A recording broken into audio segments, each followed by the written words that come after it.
Hello friends, Paper Historian here. I'm glad to welcome you to my channel, where we don't just tell stories, we immerse you in the lives of those who had to endure them.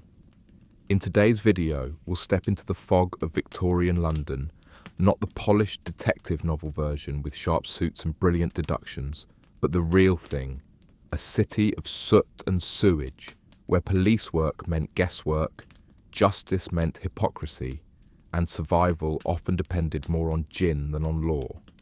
So, settle in, let the gas lamps flicker, and let the sound of the rain on cobblestones lull you, because this is not a mystery to solve, it's a slow descent into the mind of a man trying not to lose himself in a city already mad. You wake up to the smell of rot, but that's not unusual. It's London after all, which means the stench is baked into the cobblestones like yesterday's rain. You're a detective, at least that's what they call you. The truth is less glamorous. You're a man with a notebook, a decent memory, and a tolerance for disappointment, paid to stand in alleys and squint at bloodstains while people behind you argue about whether the killer was left-handed or just in a hurry. You'd think the word detective implies detection, but here it means paperwork, bribes, and the privilege of telling a grieving widow that you have no idea who murdered her husband, but you'll let her know if someone confesses out of boredom. The year is Victorian, which means a few things: soot in your lungs, fog in your eyes, and cholera waiting in the water like a patient creditor. You can dress it up with words like progress and industry, but those are just decorations on the coffin. The city is a grinding machine, and you're one of the gears, catching just enough oil to keep turning until you break. Somewhere, poets are writing about the romance of London fog. You want to drag them into Whitechapel at dawn and let them choke on it until the romance drains out of their mouths. Your colleagues are useless. That's not cruelty, that's assessment. They are men promoted for their ability to look stern in uniform, not for their ability to recognize a corpse as anything more than an inconvenience. Most cannot read beyond a ledger. Many drink more than they eat. One memorable sergeant once told you that fingerprints were witchcraft nonsense, and you didn't bother arguing because, technically, he was right. In 1875, no one in London has figured out fingerprints are unique yet. The modern world will laugh at that, of course, but you don't live in the modern world.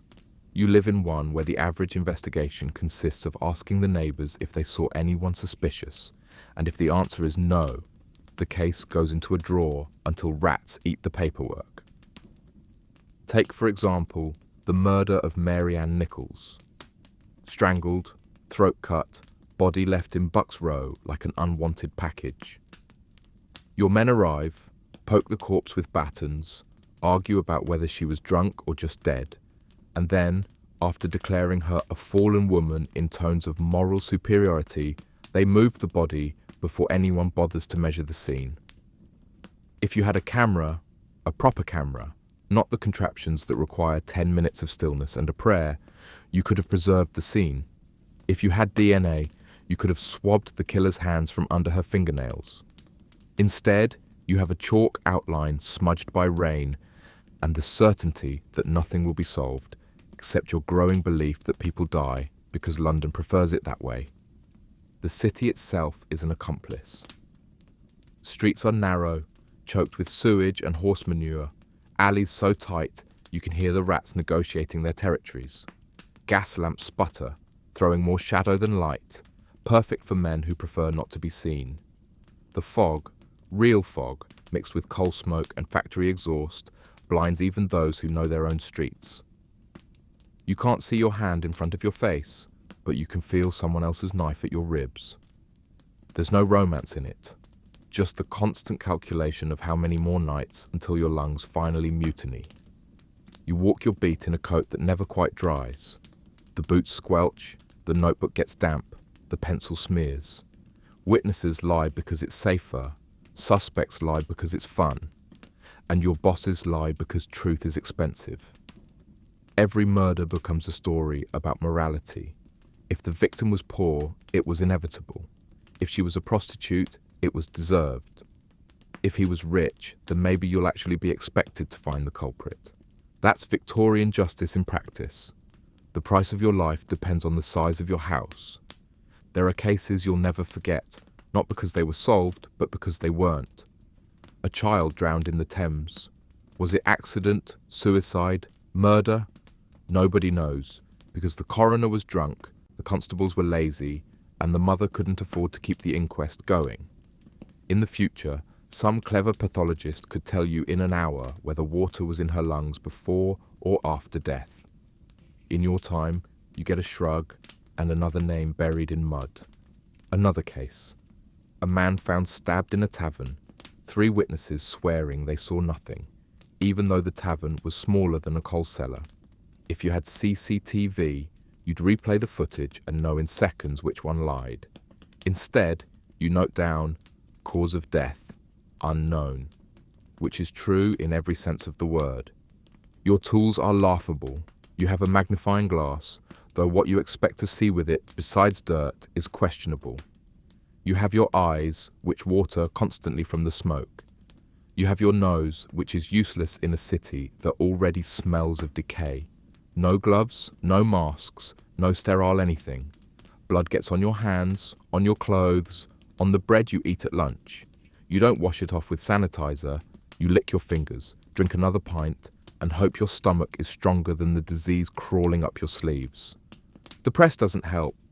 They make heroes out of monsters and fools out of detectives.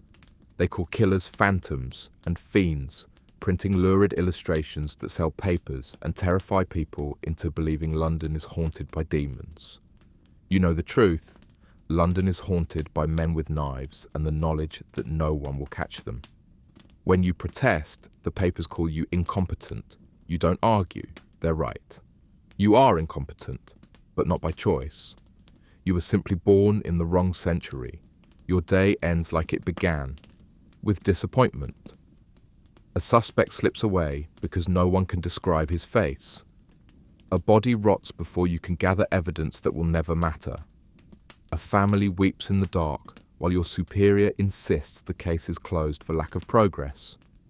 You lie awake on a mattress stuffed with straw, coughing into the damp air, listening to the horses clop past your window. You think about what justice means and whether the word has ever truly lived in this city, or if it's just another fiction, like clean water or honest politicians. And in the morning, you'll get up and do it again. Not because you expect to win, but because someone has to keep writing the names, even if the ink runs out before the truth ever arrives. You get called to another body before you've even finished your morning bread, because bread goes stale faster than justice in London. This one's in Whitechapel again, because of course it is. A woman, mid-30s, throat cut neat and deep. She lies in the gutter like the city itself has spit her out. Your constables stand around her as if staring will resurrect her. One of them kicks the cobblestones and says, "Poor lass."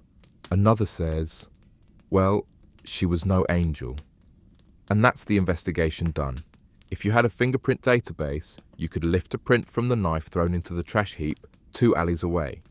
But you don't, because the year is the 1880s and fingerprints are still considered more superstition than science.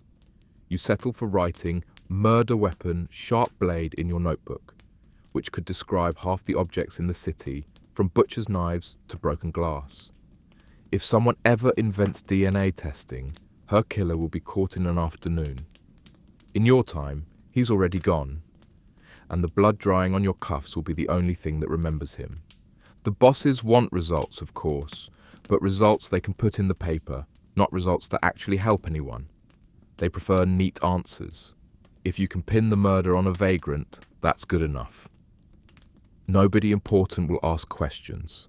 Sometimes you wonder if London itself breeds killers, or if the city just eats enough of its own to make them invisible. You try to remember your training, though training is a generous word. No one taught you how to examine a crime scene. No one taught you how to preserve evidence because the concept doesn't exist yet. The only lesson you've ever been given is get it solved quickly. And quickly, in Victorian London, means badly. So when you look at the woman's body, you see not only her life ending, but also your investigation ending, buried under the weight of ignorance. Another case, A child taken from a factory dormitory, 12 years old, small enough to vanish in the smoke of a dozen chimneys. The parents come to you, eyes hollow, voices trembling. They want to know if their daughter will be found. You nod, because that's what detectives do. But the truth? There's no chance. The dormitory housed hundreds. Records are sloppy, overseers lie, children swap names to dodge punishment.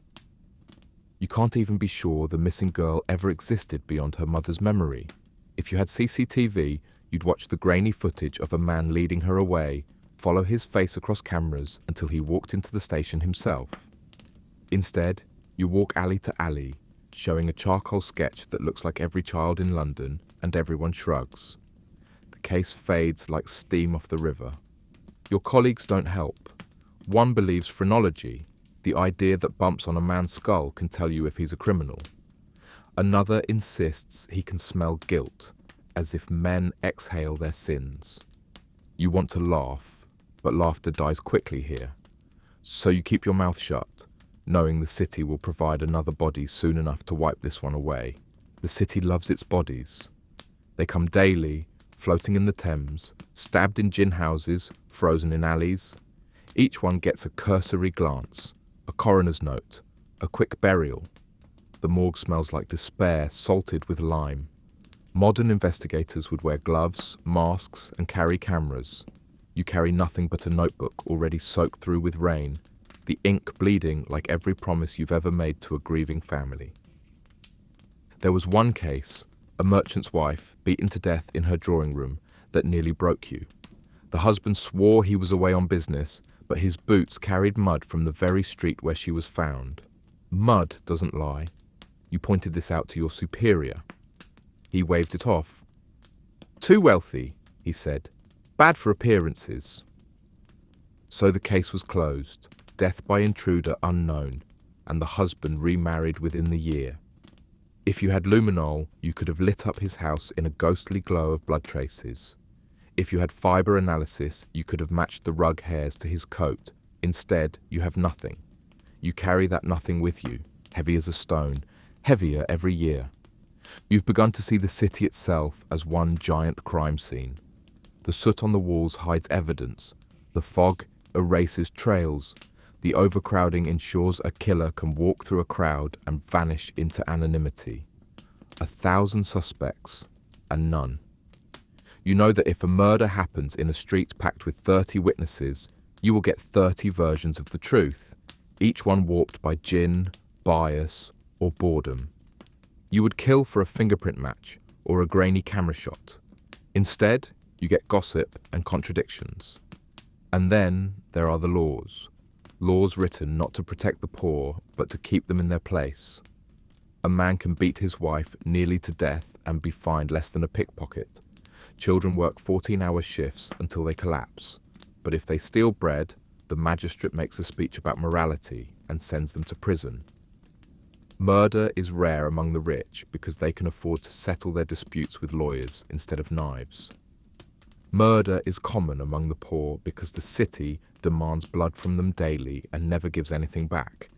Every time you stand in court, you feel the futility. Evidence is weak, juries are biased, judges are pompous fossils quoting scripture instead of reason. If you had ballistics, you could trace bullets. If you had DNA, you could expose liars. If you had recording devices, half the courtroom would incriminate themselves in their own voices. Instead, you have witnesses, bribed or terrified into silence, and verdicts based on class rather than fact. You drink too much. Everyone does. Gin is cheaper than bread, easier to swallow than despair. But no amount of gin changes the truth. You are a detective in name only, a placeholder for the science that hasn't been invented yet. You keep the seat warm until the future arrives, but the future isn't coming fast enough to save the people who keep dying on your watch. You lie awake at night, coughing up soot, staring at the cracked ceiling. You wonder what it would be like to work in a world where justice is more than a word. A world where killers are caught not by chance, but by method. A world where truth doesn't rot before you can use it. You close your eyes and imagine DNA swabs, cameras, fingerprints, databases, forensic labs. Then you open them again, smell the damp straw, hear the rats in the wall, and know that you are stuck here, in a century that doesn't care about truth, only about order. And in the morning, you'll put on your damp coat, step into the fog, and pretend once more to be a detective. Not because you are one, but because someone has to keep writing the names. Even if history forgets them, you won't. You step outside into the morning, and the air tastes like soot dissolved in wet rags. But it's better than the inside of your flat, where the mould has learned to crawl faster than you can scrape it from the walls. Victorian London prides itself on being the heart of an empire. But if the empire has a heart, then it beats in sewage, smoke, and cheap gin. The streets outside your door are crowded before the sun is even high enough to reveal just how filthy everything is. Barefoot children already work, like they're paying back debts they never agreed to, hauling buckets, sweeping horse dung, selling wilted flowers to men who won't look them in the eye. You watch them and know half of them won't live past 15, but nobody calls that murder. They call it life. You head toward the station, stepping carefully over a puddle that might be water, but is more likely a stew of urine, ale, and whatever the butchers poured into the gutter last night. The city has no sewer worth the name yet, so waste pours where people walk. The Thames itself is little more than a flowing corpse, brown, sluggish, swollen with every secret London doesn't want to keep. They call it the Great Stink, as if giving it a nickname makes it less lethal. You know cholera waits in it, like a wolf waits at the edge of the firelight, and still you see women filling buckets from the river, because what else are they supposed to do? The pumps in the poorer districts run dry, and no one with money cares to fix them. You think sometimes about how many crimes are committed by the water alone. You don't need a knife to kill a man when he can drink himself into a grave for free. Every outbreak of cholera or typhoid could be listed in your notebook as mass murder, but no one would take you seriously. Disease isn't a criminal in this city, it's an accomplice. One that does half the work for the killers and then takes the blame itself. And when you mention this to your superiors, they laugh. "It's God's will," one says, wiping his hands on a waistcoat that costs more than your yearly pay. God must have an excellent contract with the undertakers of London. Your office is worse than the street. A damp, sagging building with a roof that leaks and a desk that shakes if you lean too hard on it.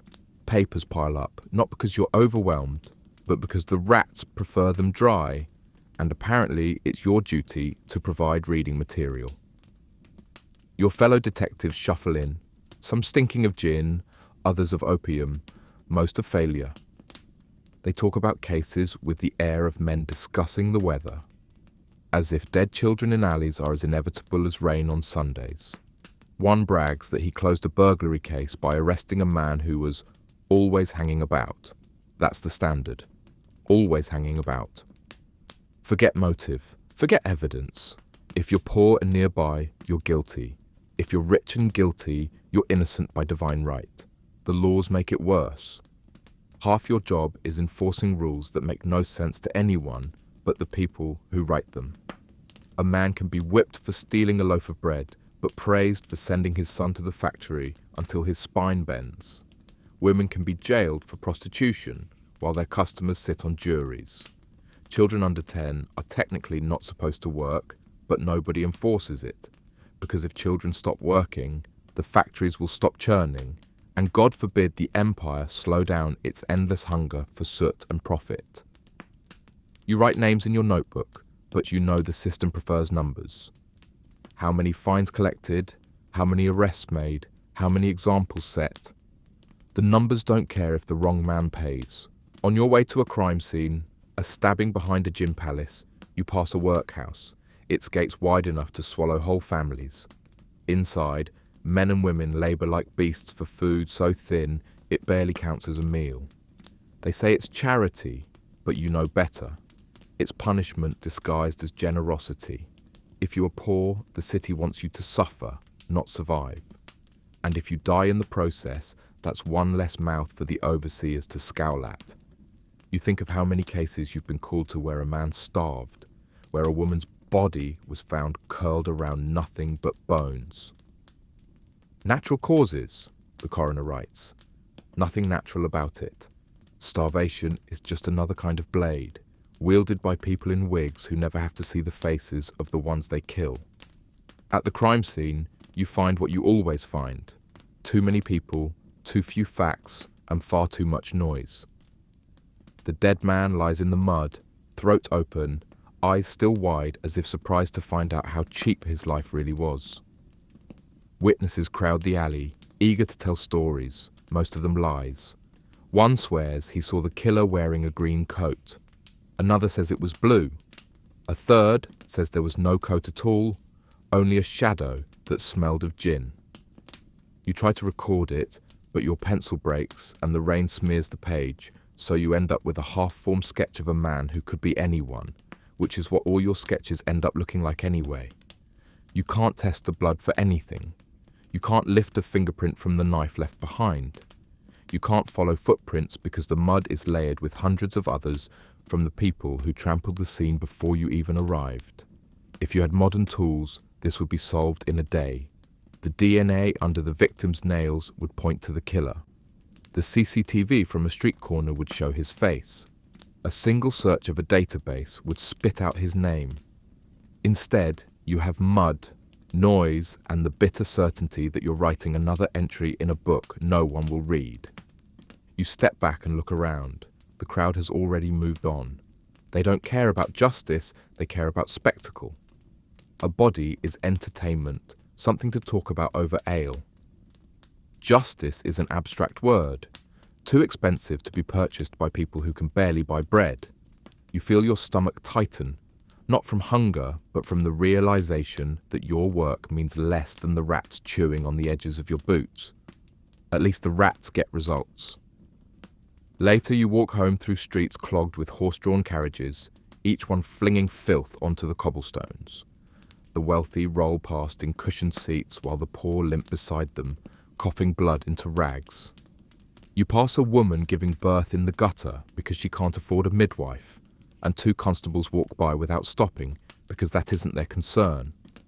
You pass a preacher shouting about salvation, though you suspect salvation is only available to men who can afford pews in clean churches. You pass a boy with no legs, begging with a tin cup, and you wonder if he was maimed in a factory accident or a war you've forgotten about. Because in London, industry and empire both produce corpses faster than you can count them. Your own flat offers no relief. The straw mattress is damp, the roof leaks, and the walls are so thin you can hear your neighbour weeping through the night. You try to sleep, but the cough rattles your chest until you sit up, spit black phlegm into a bowl, and wonder how long before consumption takes you. You imagine some future doctor with machines and medicines you can't picture, curing what today is simply called fate. You laugh, because if you don't laugh, you'll scream, and screaming doesn't pay rent. The next morning, you're back in court, standing beside a magistrate who smells of brandy and boredom. The accused is a boy of 14, caught stealing bread. His face is hollow, his hands shake. You know he'll be sentenced, not because he's guilty, but because he's poor. If he were rich, this wouldn't be a case. It would be a joke. The magistrate lectures about morality, then sends the boy to prison. You write his name in your notebook, another small death disguised as justice. If you had modern welfare, food stamps, social services, he'd eat, he'd live, he'd never stand here in chains. Instead, he's gone. You finish the day with gin, like always, because gin is cheap, and cheap is all you can afford. It burns your throat, but not enough to erase the smell of the city that clings to you, that will cling to you until it kills you. You think again of the future. Cameras, fingerprints, DNA, welfare, sewers, antibiotics. You wonder what it would be like to live in a time where truth could be proved instead of guessed. You close your eyes and see it. A lab instead of a leaky office, evidence instead of rumour, justice instead of shrugs. You open them again to damp walls and coughing neighbours, and you know you will never see that future. Still, tomorrow you will get up. Tomorrow you will write another name. Tomorrow you will chase another ghost through fog that swallows even hope. You are a detective in Victorian London, which means you are a clerk for death, a witness for despair, a keeper of names the city prefers to forget. You can't fix it, you can't fight it, you can only record it. And maybe, centuries from now, someone will read your notes and shake their head at how blind you all were. Maybe they'll laugh at the ignorance, maybe they'll pity you. But you know this, the city won't care. It didn't then, it doesn't now, and it never will. You sit in the magistrate's court again because half your job isn't solving crimes but watching the law strangle itself with its own wig. The place smells of sweat and damp paper, and the benches creak under the weight of too many bodies stuffed into too small a room. It's supposed to be the theatre of justice, but you know better. It's just theatre, and the actors can't remember their lines. A boy of 15 is brought forward for stealing 2 loaves of bread. His mother weeps in the corner, and you already know the outcome. Theft of bread is a crime against property, and in this city, property is holy. Beat your wife, starve your children, gamble away your wages, that's private business. But steal bread to keep someone alive, and suddenly you've offended the gods of ownership. The magistrate makes a speech about morality, which is funny, because the man is known to keep 2 mistresses and an account with a gin house. Then the boy is sentenced to prison. Not reform, not help, prison. You know he won't come out alive, and even if he does, he'll come out ruined. You write it down in your notebook like it matters, though you know the truth. The city eats its poor because it's cheaper than feeding them. You want to scream at the absurdity. If the same boy had stolen a horse, he'd be hanged. A loaf of bread gets you prison, a horse gets you death, and you wonder if horses count for more than people in this city. You suspect they do. Then there are the public hangings, which your bosses insist you attend because they believe in deterrence.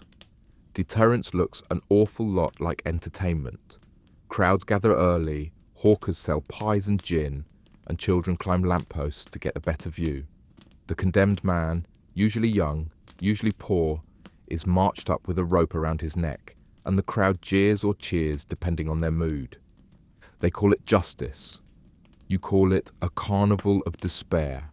The body swings, the neck snaps, or doesn't, and then you get the spectacle of a man twitching in agony while the crowd laughs. You wonder if any of this deters crime, or if it just teaches children that life ends with rope and applause. Modern minds would call it barbaric. Here, they call it Saturday. You think of the cases that led men to the gallows. A pickpocket caught by chance, a servant accused by her master, a drunken brawl that ended with one knife too deep. Crimes that, in a future world, might mean fines, therapy, or nothing at all, but here mean death.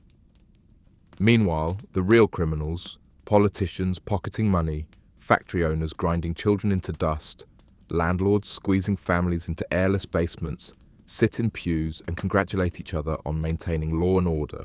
They don't hang, they dine. The laws themselves are absurd. You can be arrested for loitering if an officer dislikes your face. You can be charged for vagrancy simply for being homeless, which is ironic in a city that produces homelessness as if it were a byproduct of coal. You can be jailed for debt, which means if you can't pay what you owe, the solution is to lock you in a cell where you definitely can't earn anything. The prisons overflow with debtors, thieves, and the unlucky, while the wealthy sponsor charities to polish their reputations. They love the spectacle of generosity almost as much as the spectacle of punishment. War touches everything too, though nobody in Whitechapel cares whether Britain takes another colony. Soldiers limp home from Crimea with missing limbs, coughing consumption, and empty pockets. They beg in the streets while posters brag about victory. You watch one veteran, his face scarred from cannon fire, arrested for drunkenness because gin is the only thing that numbs him. The magistrate fines him more than he has, and when he can't pay, he's sent to prison. That's how London treats its heroes. You think of how modern nations will call it post-traumatic stress and give it names and treatments. Here, it's just drunken disorder, punished with chains. Your colleagues don't notice any of this. They're too busy following orders, too busy quoting rules they don't understand. One swears that criminals can be identified by the shape of their ears. Another insists that crime runs in families like eye color, so arresting one man means watching his children for signs of inherited vice. They call it science. You call it idiocy, dressed in Latin. Real science, the kind that could save lives, is still decades away. You dream of fingerprints, of DNA, of photographs that don't take 10 minutes to expose. You dream of a lab instead of a leaking roof. But you wake up every morning to the same notebook, the same fog, the same lies. You spend your evenings walking through the poorest districts, not because you expect to prevent crime, but because the crimes are already committed and the victims already buried. Families sleep six to a room, children wrapped in rags, mothers coughing into cloths that come away red. You wonder if any of it counts as murder, and if so, who should be charged? The landlords, the city, or God? The men drink themselves to death, the women sell what they must, and the children learn quickly that law is not for them, only against them. You hear whispers of police, and the word is not respect, but fear. You are not protector, you are threat, and sometimes you can't argue with them. The city is obsessed with morality, which is another word for hypocrisy. Brothels thrive openly, but the women are arrested, never the men who keep them open. Opium dens hum quietly with the sighs of the desperate, and while the newspapers rant about vice, the same papers are owned by men who profit from the trade. Laws against obscenity are enforced with passion, while laws against starvation are never written. And when you protest, when you point out that crime is born from poverty, not wickedness, your superiors call you sentimental. Sentimental in London means sane. Every now and then, you imagine how different things would be with modern tools. A body found in an alley. Today, you prod it, make guesses, bury it, forget it. In another world, a team arrives with gloves, cameras, swabs. They measure, they analyze, they store evidence in sterile bags. They don't guess, they know. A man accused of theft. Today, it's his word against a master's, and the master always wins. In another world, cameras show who took what. Receipts are tracked. Witnesses are recorded. Truth is visible. Here, truth is drowned in gin and soot. You walk home after another day of false justice and think about how the city feeds on its own cruelty. The laws don't exist to protect. They exist to remind. To remind the poor of their place, the weak of their weakness, the desperate of their desperation. And you, detective, are a cog in that machine. You write names, you attend trials, you escort the condemned. You do not save anyone. At best, you delay the inevitable. At worst, you grease the gears. And yet, tomorrow you will rise again. Tomorrow you will step into the fog, cough up soot, and tell yourself that keeping the record matters. Not because it changes anything, but because one day, perhaps centuries from now, someone will read it and see the farce for what it was. They'll shake their heads at the absurdity of laws that hanged boys for bread and freed men for murder. They'll marvel that justice survived at all, even if only as an idea whispered in alleys. You hope they'll remember your name, but you know better. They'll remember the city, not you, and the city will remember nothing. You wake up again, though you're not sure why, because nothing in this city feels like waking anymore. It feels more like resurfacing, as if you've been dragged up from a river where you didn't remember drowning, and the first breath you take is already half smoke, half damp, half disease, and all of it London. The mattress beneath you is damp with the night's condensation. Your lungs rattle like a broken kettle, and your stomach aches not from hunger, but from the quality of what passes as food. Bread stretched with chalk, milk diluted with water that's already half sewage, meat that has more flies than flavour. If you were sensible, you'd starve. But in this city, starving is simply another way of eating. Outside, The streets are already moving, because London doesn't wait for anyone, least of all the poor. You step out and nearly trip over a woman scrubbing the gutter outside her lodging house, except she's not scrubbing for cleanliness. She's scrubbing to push the filth further along so the landlord doesn't fine her.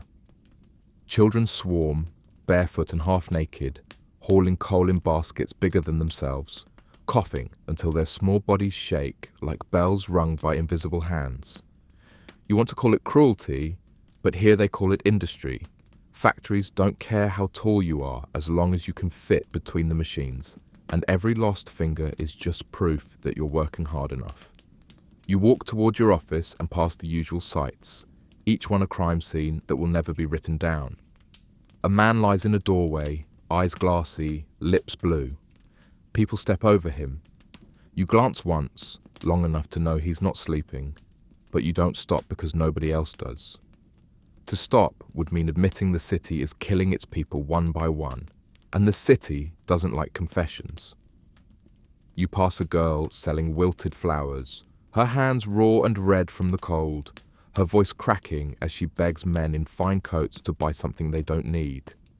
You pass a gin shop already crowded, men and women crammed inside like sardines swimming in despair, mothers pouring spirits into cups for children because gin is safer than water.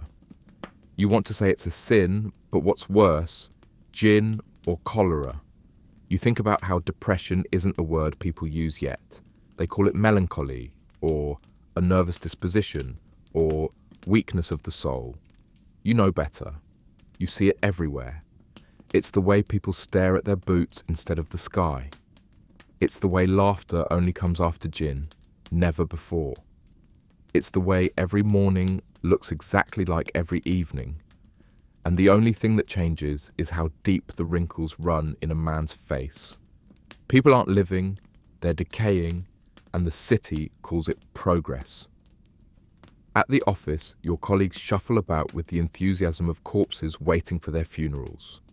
One argues with another over whose turn it is to bribe the coroner to write natural causes. Another scribbles notes about a burglary, though you can see from here that he's simply inventing details because nobody actually investigated. You sit at your desk and stare at a pile of unsolved murders. They're all unsolved. The pile isn't evidence, it's weight. It presses on your chest even when you're not in the room. You imagine some future world where this pile would be reduced to zero, not because crime stopped, but because justice finally had the tools to keep up. Then you laugh, because imagination doesn't solve anything either. At midday, you're called to an alley. A child's body, small, too small to belong in a world this large. You crouch down and the stink hits you before the sight does. Malnutrition, disease, maybe violence. It doesn't matter, because the result is the same. The mother weeps beside you, her face gaunt, her eyes hollow. She asks if you can help, if you can do something.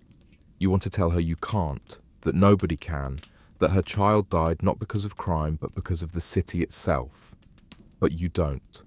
You pat her hand and tell her you'll write it down, as if writing makes anything better, as if paper is resurrection. You walk back, your boots sticking in mud that's also manure, also blood, also whatever else the city has discarded. You think of the suicides, the ones who jump into the Thames because it's quicker than waiting for hunger or disease. You think of the women who drown their infants in the same river because they know what life will do to them. You think of the men who drink until they forget they're alive, which is as close to peace as anyone in Whitechapel ever gets. You tell yourself you're detached, but the truth is you carry every one of them in your bones, and the weight is heavier than your coat. At night, you try to sleep, but the coughing in the tenement walls is louder than the rats. You hear a man beating his wife 2 rooms away. You hear a baby crying and then stopping. And you don't know if that's mercy or murder. You close your eyes and see faces. Faces of victims, faces of colleagues, faces of children you couldn't save because saving isn't in your job description. You wonder when you last felt joy. You can't remember. Maybe never. The next morning, you walk into court again.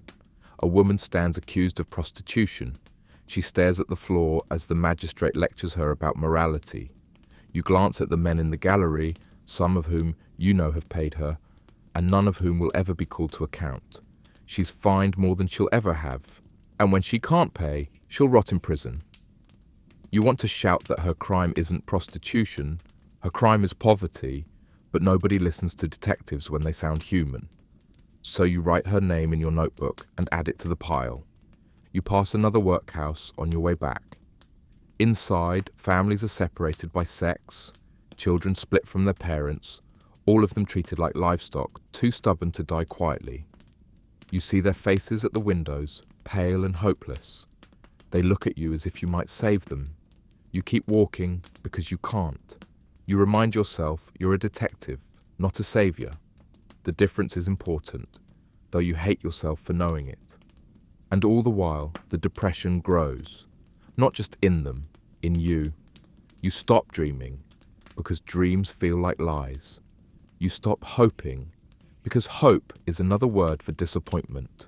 You drink because gin doesn't cure anything, but it does make forgetting possible for an hour or two. You wake with headaches that never end, lungs that ache, and a heart that feels like a stone someone forgot to bury. You tell yourself you're functioning, but functioning isn't living. It's waiting, one damp day at a time. London doesn't notice. London doesn't care. The city keeps grinding. The factories keep churning. The smoke keeps rising. You are just another gear in the machine, one that will break and be replaced without ceremony. You wonder if anyone will remember your name.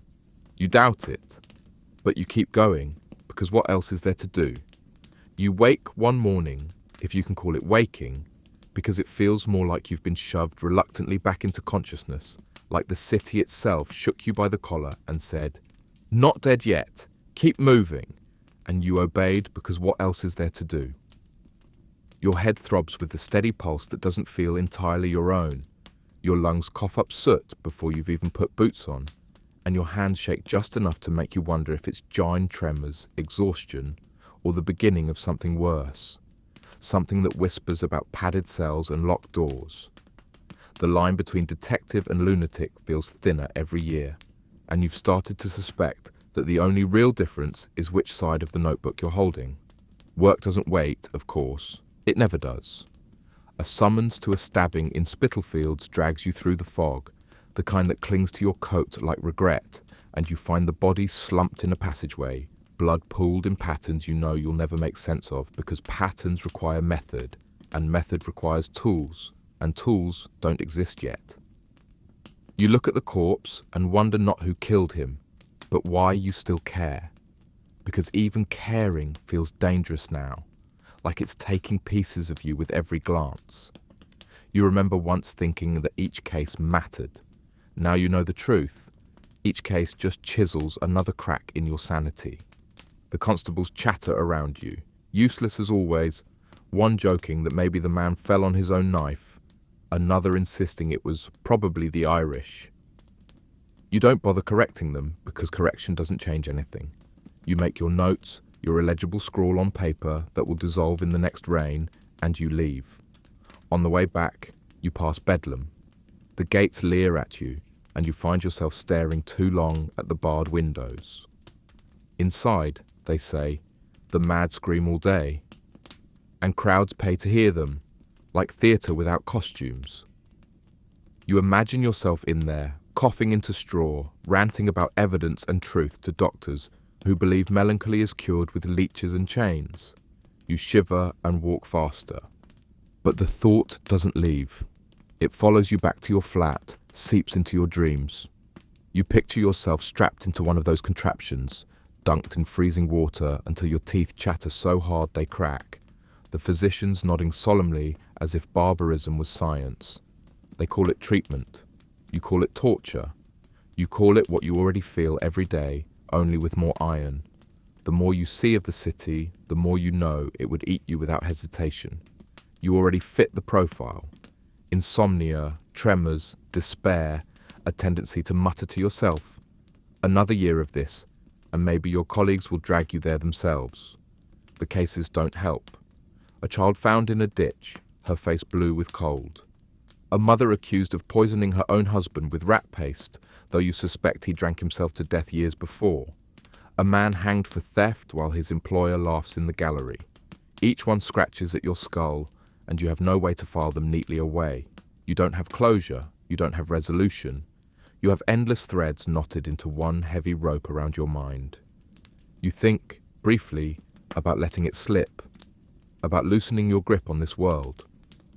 Men jump into the Thames for less. And then there's the gin. You drink it not for pleasure, not even for forgetting, but because it slows the noise in your head, dulls the scratching just enough to sleep. But it doesn't work anymore. You wake at night sweating, heart racing, convinced someone's in the room, though it's only rats in the wall.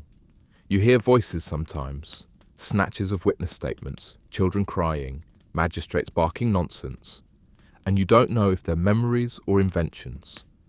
You wonder, not for the first time, if this is what madness feels like at the beginning, creeping in the way fog creeps down Fleet Street. Your body starts to betray you. Your hands tremble when you write. Your eyes blur when you try to read, and sometimes you forget names. Victims, suspects, even colleagues. You cover it with sarcasm, but the fear gnaws you raw. In a city where sanity is judged by silence, every cough, every mutter, every twitch could be your undoing. You've escorted men to Bedlam yourself, half-starved beggars ranting about demons, women sobbing into their skirts, soldiers who flinch at every noise. And you told yourself you were sane because you were on the outside of the bars. But lately, you're not so sure. The doctors don't help. Their cures are knives and chains, their diagnoses guesses dressed as Latin. Melancholia, hysteria, mania, they might as well call it sadness too loud or grief inconvenient to others. You know what happens in those places. Cold baths until skin cracks, spinning chairs until stomachs empty, iron restraints that leave scars deeper than any whip. They call it medicine. You call it sanctioned cruelty. And every night you lie awake, you wonder if you're headed there, if your own colleagues will one day drag you through those gates, patting your back as they tell themselves it's for your own good. The city doesn't care, of course. It chews through the sane and the mad alike. Children still cough themselves to death in alleys. Women still sell themselves for bread. Men still drink until their eyes glaze. Crime doesn't slow. Despair doesn't pause. And you, detective, are expected to keep writing names even as your own name begins to slip from you. You keep working because stopping would be admitting the truth. That the line between you and the people you pity is thinner than you ever thought. One day, after a trial where a debtor is sentenced to prison for failing to pay a fine he couldn't possibly afford, you stand outside the courthouse and laugh, a long, bitter laugh that doesn't feel like yours. People stare. You realize, in that moment, how easy it would be to cross over, to let go, to stop pretending you're different from the raving men in Bedlam. You think of chains, of cold baths, of your voice echoing through stone halls, and you tell yourself you're still sane because you can describe madness in detail. But deep down, you're not convinced. And so you keep walking, keep working, keep writing. Each case another stone in your pocket, each night another inch deeper into water you can't see the bottom of. You wonder if the city will ever notice when you finally sink. You suspect it won't. You drag yourself out again, though the mornings blur together so much now that you're no longer sure where one ends and another begins.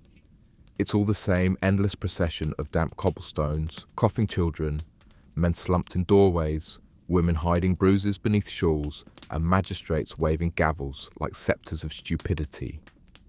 You are tired, but not the kind of tired that sleep fixes, more like the tired of a man who has carried too many corpses, written too many names, and discovered that the city simply keeps producing more. Sleep isn't rest anymore. It's rehearsal.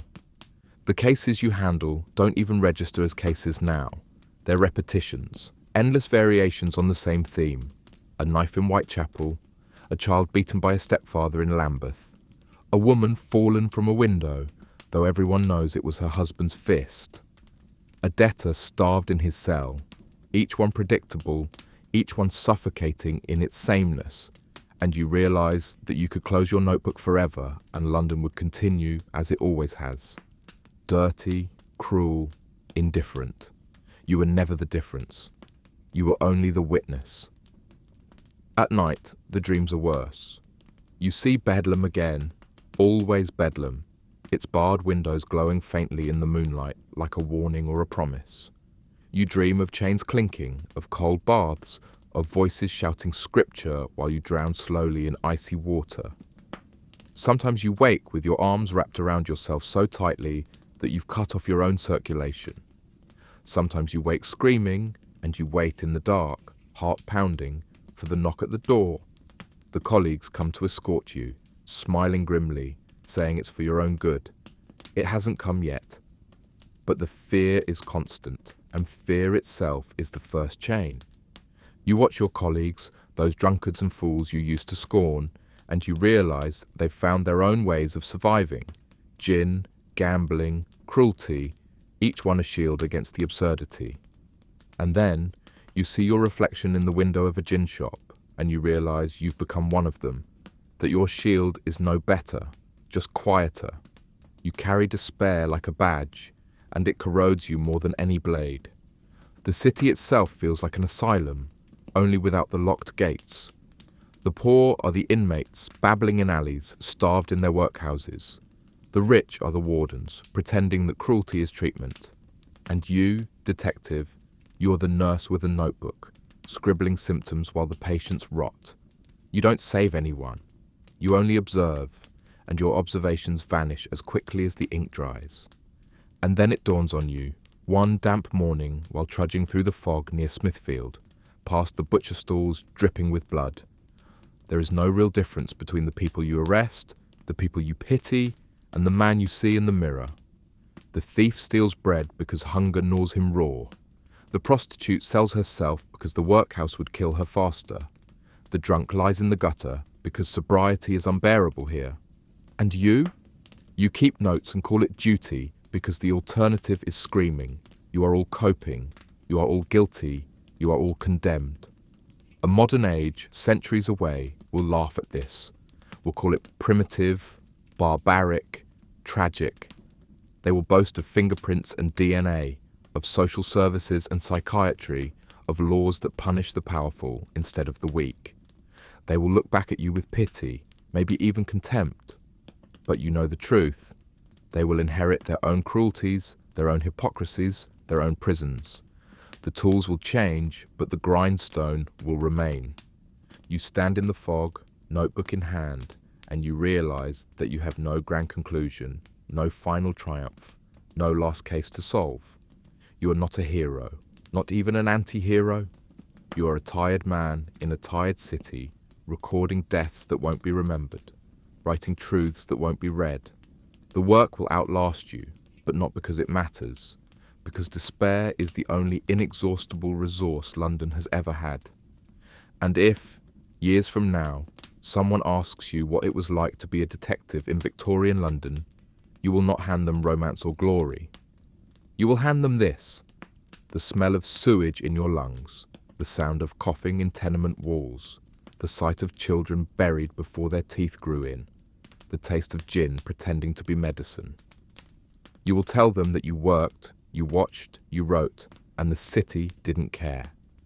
And then you will tell them, with the same dry irony you've carried like armour, that in the end you were no different from the rest. That detective, criminal, lunatic, victim were all just titles the city shuffled like cards, dealing them out at random, and that you happened to draw detective, but the game itself was rigged. And maybe that's the only truth worth writing down.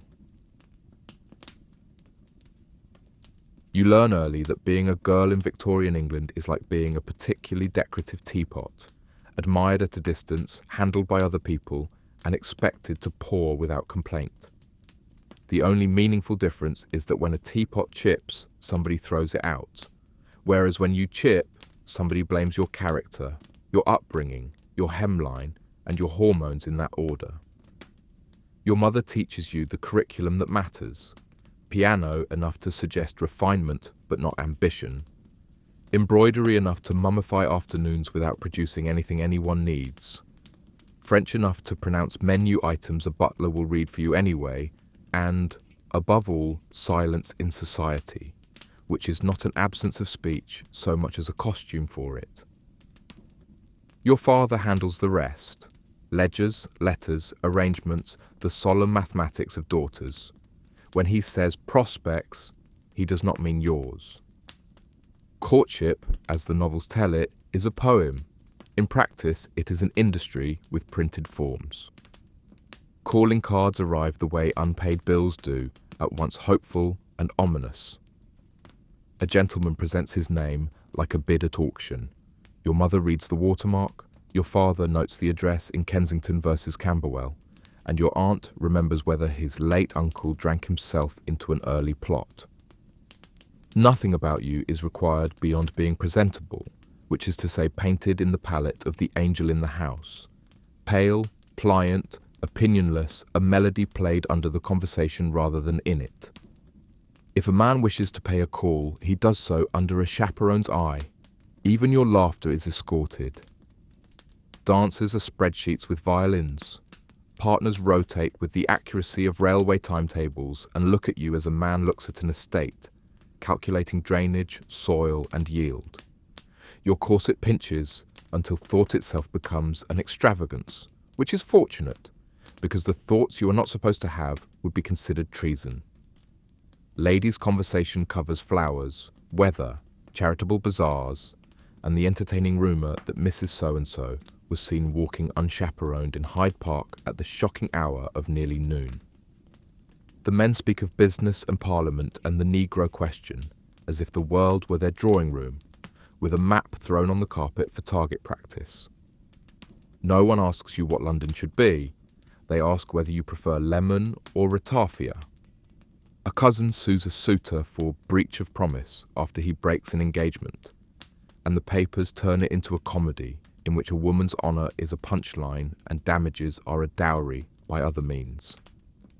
You learn that engagements are contracts when they benefit him, and decorum when they benefit you. You also learn that the banns read in church are a quaint fiction. Real marriages are forged in the correspondence between fathers, where settlements are negotiated like treaties and you are the map.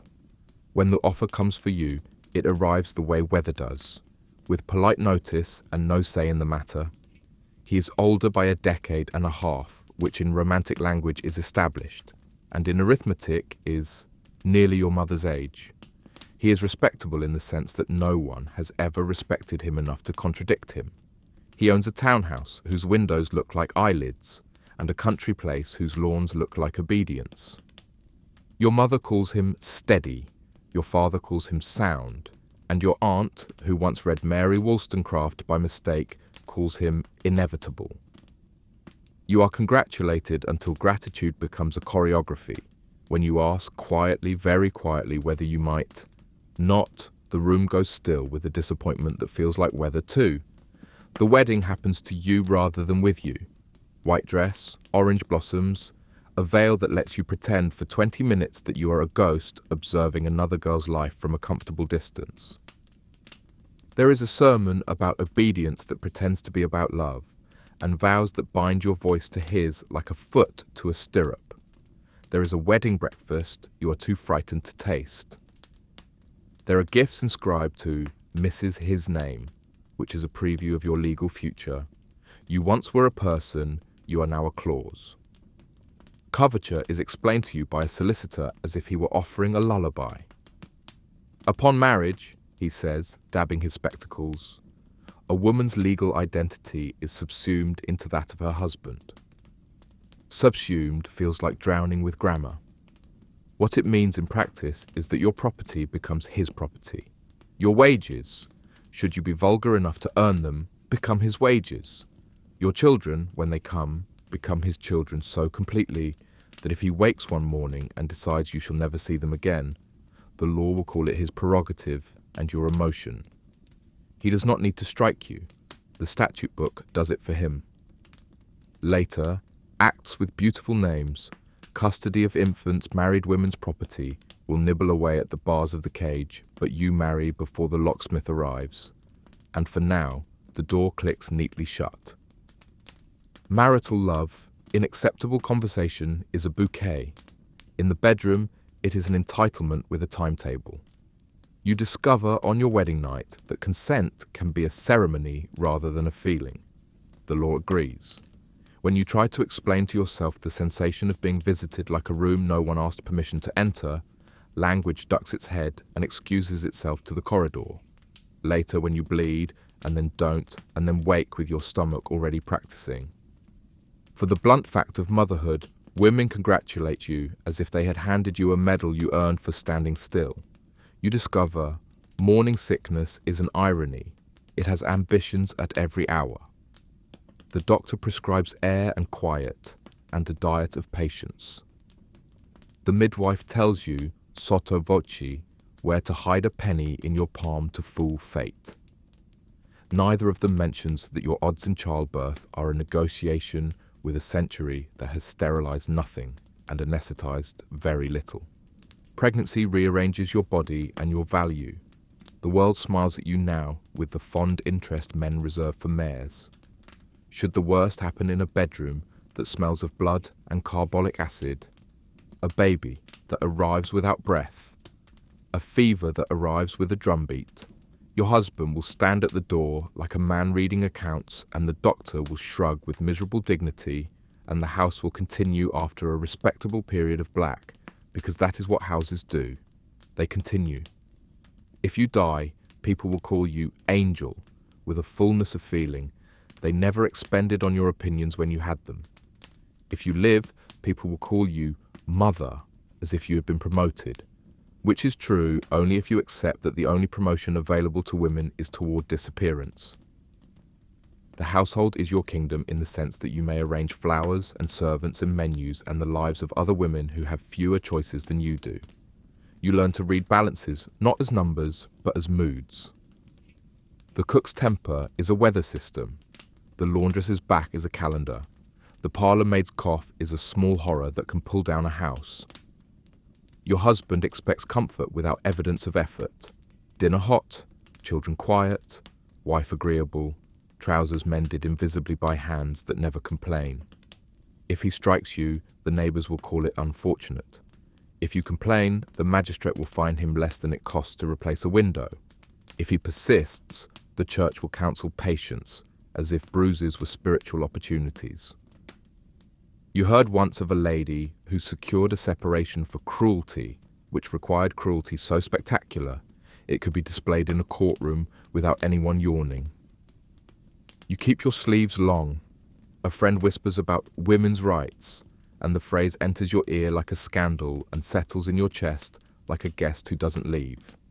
You read, in borrowed privacy, essays signed by women with steady hands, some of them married to the law's hypocrisy, some hitched to the church's patience, some bearing names that will one day become footnotes and statues. A Mrs. Norton writes with the calm rage of a woman whose husband took her children and dared to call the theft paternal.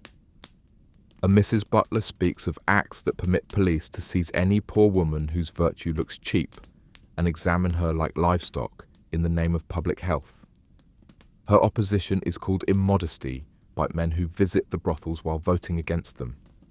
You attend a lecture once with your veil thick and your heart ridiculous, and discover that merely sitting in a chair among women who think is a revolutionary act for which no one has invented a prison large enough to hold your relief. The price of too much thinking is advertised in pamphlets about female hysteria. Doctors, men whose hands smell of cigar smoke and chalk, describe your brain as a delicate organ best protected from ideas. Rest cures are prescribed the way leeches are, under the impression that removing blood also removes trouble. An inconvenient wife can be committed to an asylum at her husband's signature, and the line between melancholy and madness is drawn by men with quills who sleep well. Bedlam, you learn, is not only a place, it is a threat. You moderate your enthusiasms accordingly, which is to say, you stop speaking when the wrong men enter the room.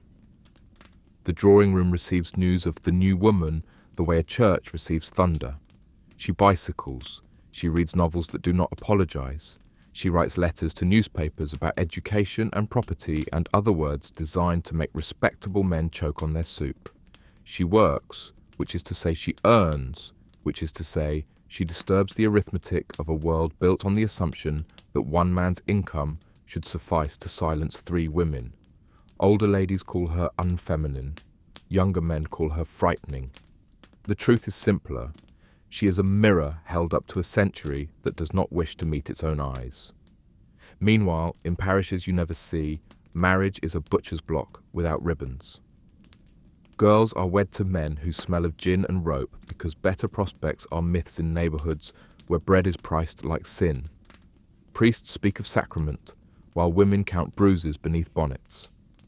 When such a wife runs, the law calls her disorderly. When she stays and dies, the law calls it marriage. The newspapers declare outrage for 3 days and then return to horse races and foreign wars. You deduce privately that outrage is simply another form of entertainment. The law changes in small, fussy steps, the way men open windows in rooms they do not wish to truly air. An act grants married women the right to keep earnings, quaint, given how few respectable occupations admit wives at the door.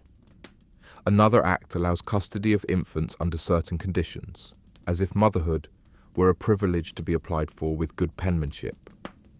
Divorce, once a ruinously expensive performance requiring Parliament like a chorus, becomes theoretically possible in a civil court. In practice, the proving of adultery for him requires far more than the proving of it for you, because his wandering is weakness while yours is apocalypse. The double standard is not a secret, it is a policy. You learn the practical politics of survival. Do not be alone with men you do not intend to marry or ruin. Keep a small purse hidden where a husband's pride will not look, for cab fare and courage. Write letters to your future self and hide them in books nobody in the household reads, like sermons. Teach the maid to read quietly, because one literate girl is a revolution softened by an apron. Tell your daughters the secret that is not secret but taboo, that their bodies belong to them in a way the law refuses to recognize, and that refusal is the law's problem, not theirs. Tell your sons another secret, that no gentleman's honor is damaged by cleaning his own boots. When you do speak, you discover the taxonomy of dismissal. Strident, when you have evidence. Emotional, when you have wounds. Unwomanly, when you have courage. Unwell, when nothing else quiets you. You learn to lace your sentences with irony, which is the only safe toxin for genteel use. You become bilingual, fluent in the sweetened dialect of drawing rooms and the barbed language of women who have decided privately not to perish. A dinner guest, delighted with himself, explains that women already rule the home and so should be grateful to be spared the vulgarity of politics. You smile and refill his glass and consider the political economy of soup. Who paid for the bones? Who stretched the broth? Who ladled it 600 times this year while pretending comfort is an inheritance rather than a performance? But surely, he says, you ladies do not wish to vote. You wish in that moment for a ballot and a guillotine, not in that order. You wish for something cleaner than laughter. When a woman of your acquaintance, braver, poorer, angrier, stands in a public place and demands that a law treat women as people, the newspapers call her unnatural, and men call her a prostitute for daring to own her voice in daylight. The law calls her a nuisance. You call her a lighthouse you can't admit you've seen. She is followed, jeered, sometimes struck by hands that later wash themselves and sign petitions about decency. The police, who can arrest a woman under the Contagious Diseases Acts for appearing to be who men wish to purchase, look at her as a disease with shoes. She does not stop, because stopping would be an argument with her own lungs. When she is tired, other women stand where she was, because that is how progress defeats the century. With a relay race, the baton bearers never meet. Your husband ages into the habit of assuming calm and the right to boredom. He reads the Times with the emphasis of a man who cannot be contradicted by paper, He wins at whist because he cheats, politely. He declines to discuss that woman in the news who refused to pay taxes on money she earns because she cannot vote on how it is spent. Taxation without representation was tyranny when men suffered it and gratitude when women do. He touches your shoulder in public with the proprietary tenderness one reserves for a well-painted mantelpiece. Sometimes you wonder whether loneliness inside marriage is a pathology or an institution. The question is academic either way. You do not become a headline. You become, instead, a notation. The quiet person at the edge of the engraving, the woman in black at the back of the lecture hall, the signature at the bottom of a petition that will be dismissed by a committee of men who speak of angels and mean servants. You write letters carefully and sign them "a lady," which is code for a person who cannot afford to be discovered thinking. You host a reading circle that the household understands as charity. The charity is literacy, and the parish that receives it is yourself. Once, on a winter evening, when the gaslights hiss like angry cats and the city's breath hangs thick as a lie, you walk alone, carefully, scandalously, down a street where respectable women do not walk alone.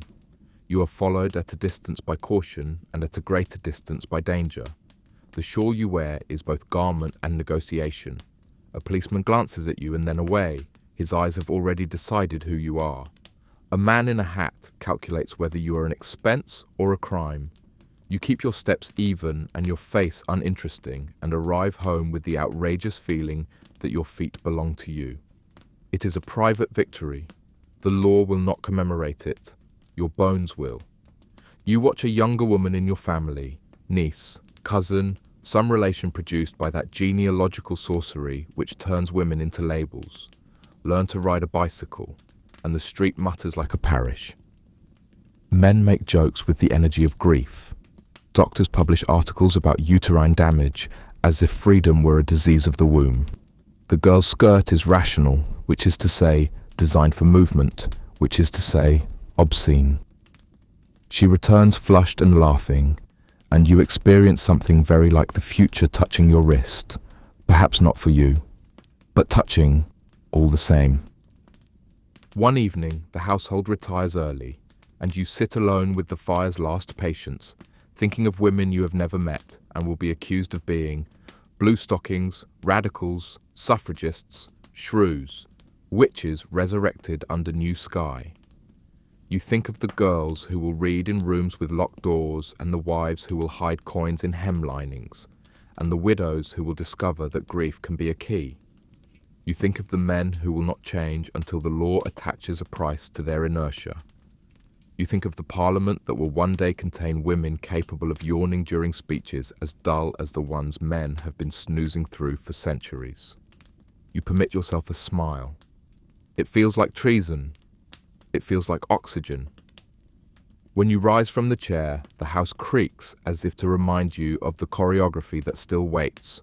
Tomorrow's menus, the child's tooth to be coaxed, the cook's mother to be buried with respect the parish will not pay for, the husband's temper to be navigated like a canal. You will do these things. You will do them well, because doing them poorly is a luxury reserved for those who may fail safely. But inside the litany of tasks, a second list has begun to grow, written in an ink only you can read. Small refusals, small rescues, small audacities. Keep the window open when they say drafts breed illness. Lend the maid the book they say is unsuitable. Speak in sentences that contain verbs.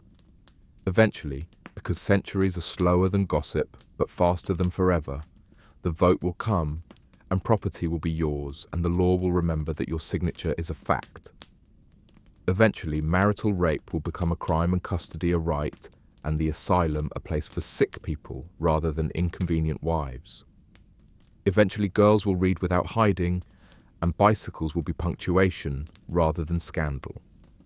Eventually, men will claim they always believed in your equality, and you will be tempted to believe them for the sake of peace.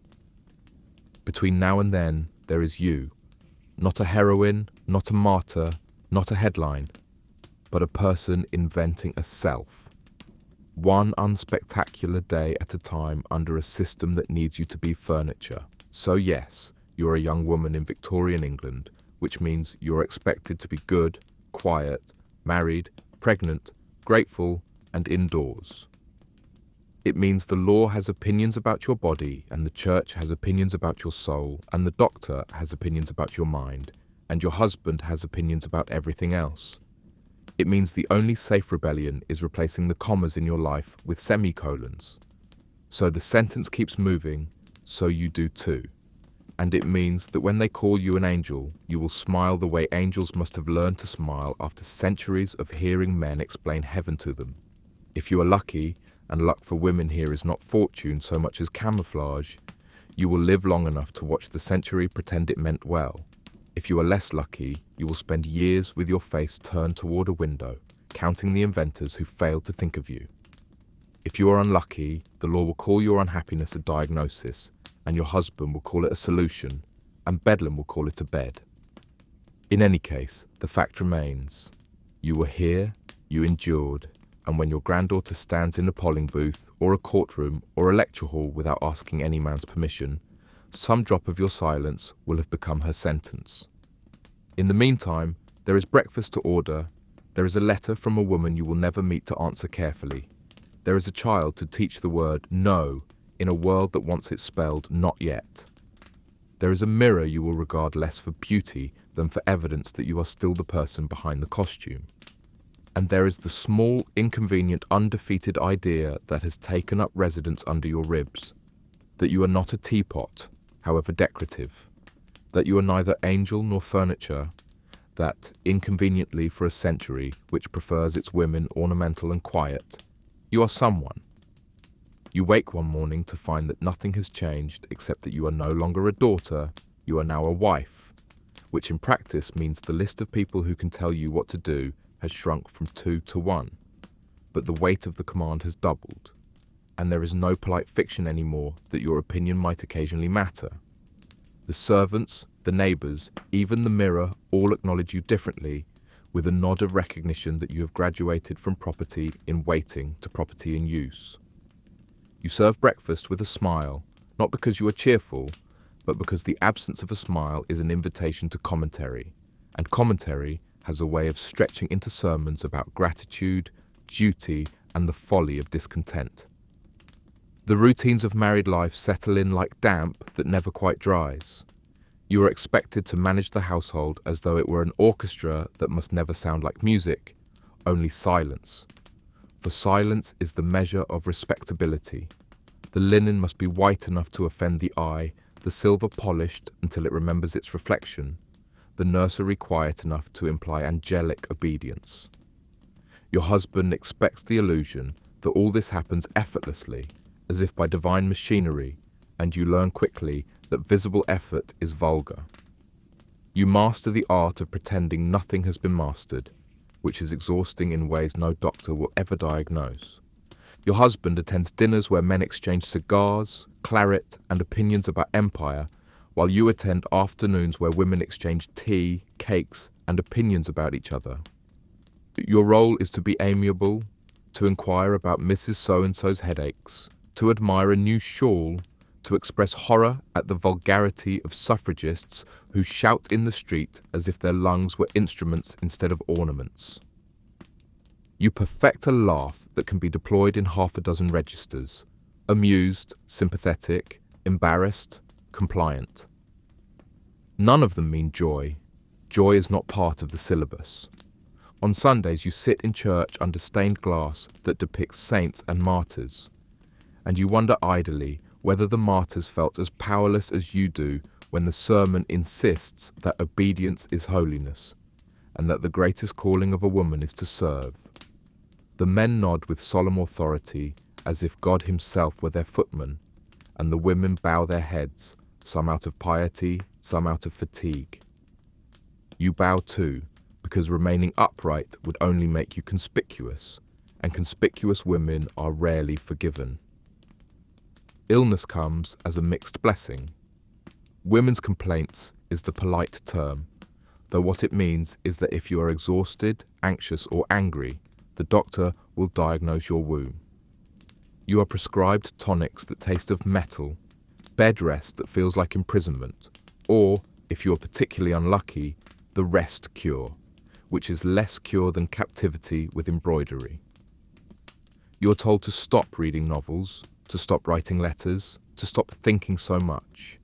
You are given milk and silence as medicine, as if your mind could be soothed into obedience by boredom. Sometimes you think that madness would be more honest than this charade of health, but you keep that thought to yourself because thoughts like that are how women end up in asylums. Children arrive whether you want them or not, because want is never the metric. Each birth is a gamble with odds the house refuses to publish. You survive one, then another, then lose a third, and the condolences are given with the same tone men use to discuss bad weather. You learn that grief has no proper place in polite conversation. You smile when people say you are blessed, and you teach your body to move on command even when your heart stays behind in a grave no one visits. You meet women who have fought back, or at least tried.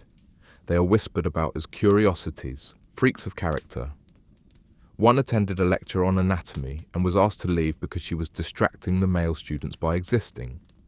Another wrote pamphlets about property rights and was called immoral for daring to claim her own wages. A third, bolder still, stood in a hall and demanded the vote, and men laughed until they remembered that laughter is not always enough to erase fear, so they threw stones instead. You admire them secretly, desperately, but admiration is another dangerous appetite. You tuck it away with your novels and your sighs. In the evenings, when the lamps are lit and the curtains drawn, your husband sometimes lectures you about those women as if their ideas were contagious. He assures you that they are unhappy, unfeminine, unnatural. You nod because the performance is safer than argument, but inside, you wonder, unhappy compared to whom? Compared to you, sitting silent at a table you helped set but do not own. Compared to women in workhouses feeding infants chalk and water because milk costs more than decency. Compared to wives who count bruises as prayers. If that is happiness, perhaps unhappiness is worth the risk. The city itself becomes a character in your story, a relentless reminder that your position is not the worst, but still unbearable. You see girls in factories, coughing up soot, hands blistered from machines that eat fingers faster than the law eats excuses. You see women on corners, selling themselves for pennies, arrested under acts designed to police their existence, but not the men who purchase it. You see widows begging, their husbands' deaths in mines or wars commemorated with plaques, while their hunger is commemorated with indifference. You pass them all, heart tight, but you do not stop, because stopping would make you visible. And visible women are prey. Old age comes faster than you expect, not because the years accelerate, but because respectability ages you prematurely. You watch your face stiffen into the mask of a matron, your opinions fossilize into acceptable cliches, your desires shrivel into habits.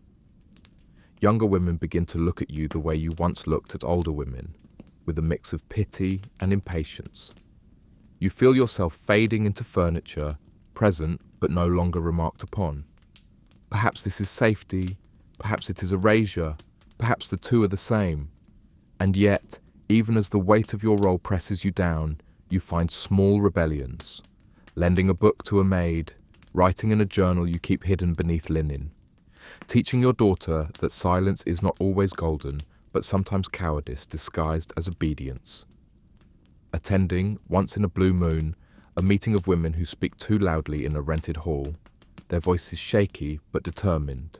Their eyes alight with the improbable notion that the world might change. You sit at the back, veil thick, hands folded, heart pounding. For an hour you feel almost alive.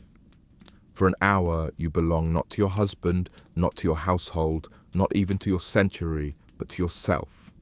The backlash is inevitable. Women who speak are ridiculed in newspapers as mannish. Women who organize are mocked as shrill. Women who march are met with jeers and sometimes fists. Some are jailed, others broken. A few made examples in courts where their dignity is cross-examined into tatters. You know this, you see it, And still you think, better broken with your own voice than whole with someone else's silence. But you never say it aloud. You write it once, in a letter you never send, and you burn it in the fire because paper, unlike memory, can betray you. In time you understand the cruel symmetry. Men are terrified of losing power they insist you do not want. They cling to their authority with the desperation of drunks clinging to bottles, even as they tell you the bottle is empty. The law begins, slowly, to shift. Acts passed, rights nibbling at the edges of obedience. But change is measured in decades, not days. And you know you may never live to see the century keep its belated promises.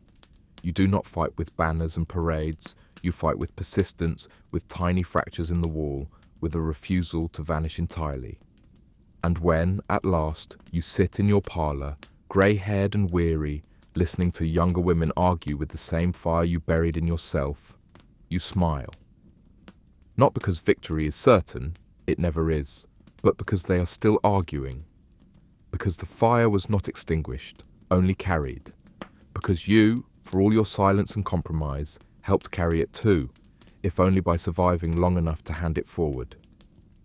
You begin to notice them more often now, the women who refuse to perform their roles with the proper choreography, who walk through the city as if it belonged to them, as if the pavements were not permissions granted by men, but simply ground, as if their lungs were not ornamental organs, but instruments for noise. They are easy to mock. Everyone does it, from the newspaper cartoonist who sketches them as shrill harpies, to the preacher who insists they are Jezebels in bloomers, to the neighbour who whispers that they must be barren, because no woman with children would dare speak in public. Yet you watch them out of the corner of your eye, and you feel something like envy masquerading as fear. They stand on corners handing out pamphlets with titles like The Rights of Women and Votes for Ladies, and passers-by laugh or spit or simply ignore them. But the fact remains. They are there, visible, deliberate, audacious. You imagine what it must feel like to hand a stranger a piece of paper that declares your own humanity, to risk laughter for the chance at acknowledgement. You never take a pamphlet, of course.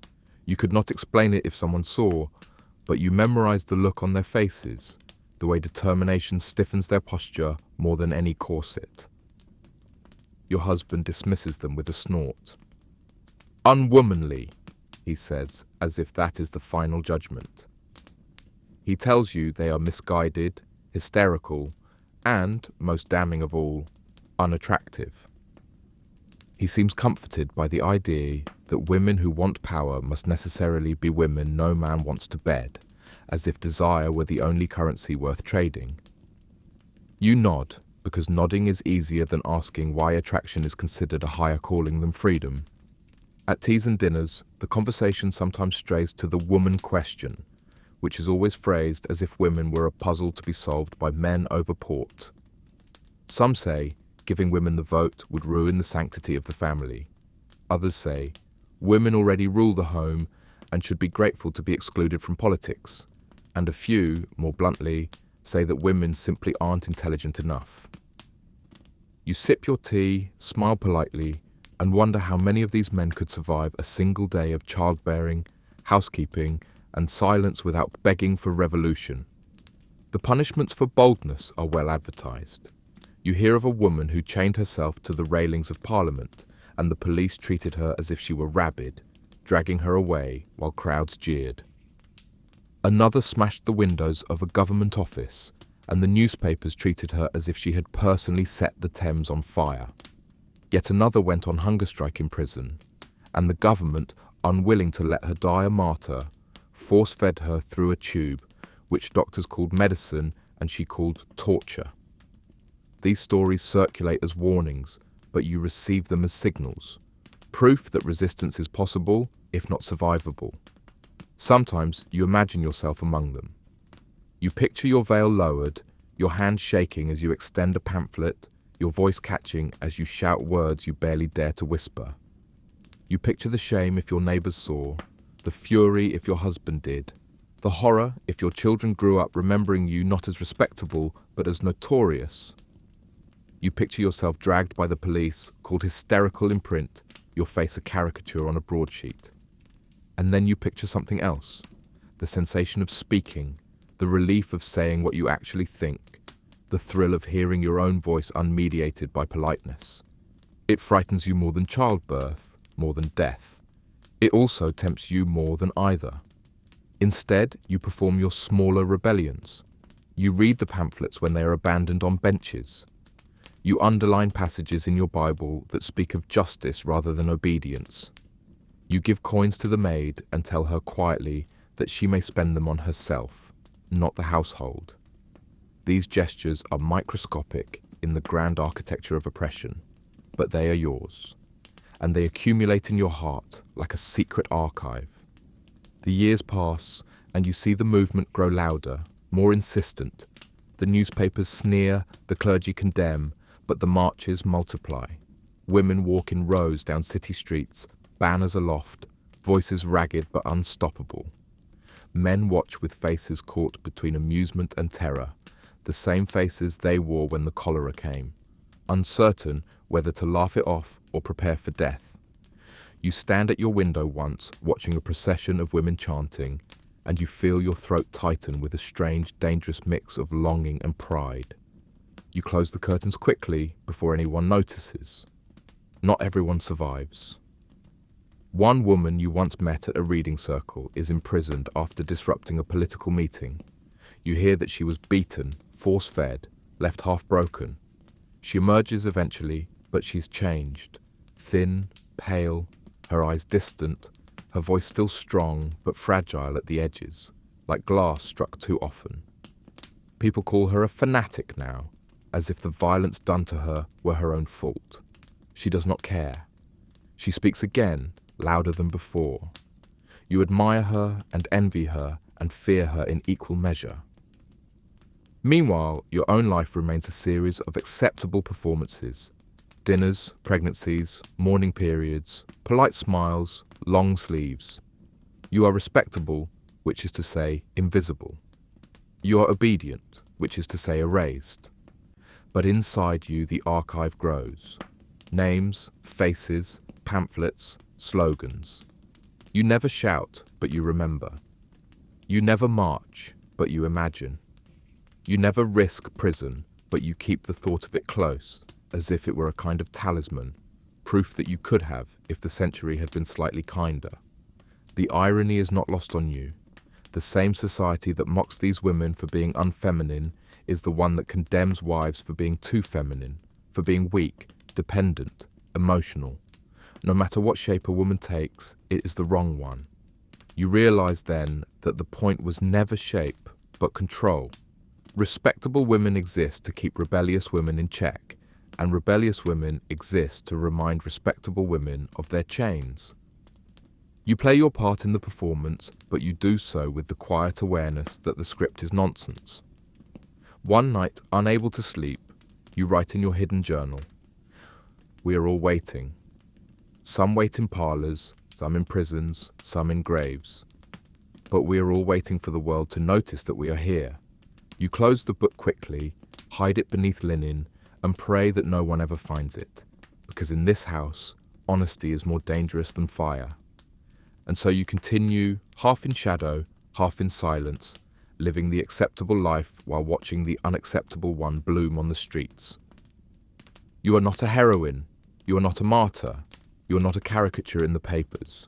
You are simply a woman in Victorian England, doing the math of survival one day at a time, and quietly keeping count of all the voices that refuse to be erased. You grow older, not by choice, but by inevitability. And in Victorian England, aging as a woman is less about the passage of years than about the evaporation of use. Your beauty, once an asset measured in whispers and glances, fades into invisibility, which is both curse and camouflage. Your womb, once the centerpiece of negotiations and sermons, is dismissed with a sigh and replaced in family conversations by younger models still capable of producing heirs. Your voice, once politely ignored, is now considered quaint, which is a polite way of saying irrelevant. And yet, paradoxically, in irrelevance you discover a strange and unexpected freedom, Because when no one bothers to look at you, no one bothers to stop you either. You become the matron at the edge of the room, the dowager in black silk, the widow if you're unlucky, and the long-suffering wife if you're luckier. Though luck in these circumstances is measured not by fortune, but by endurance.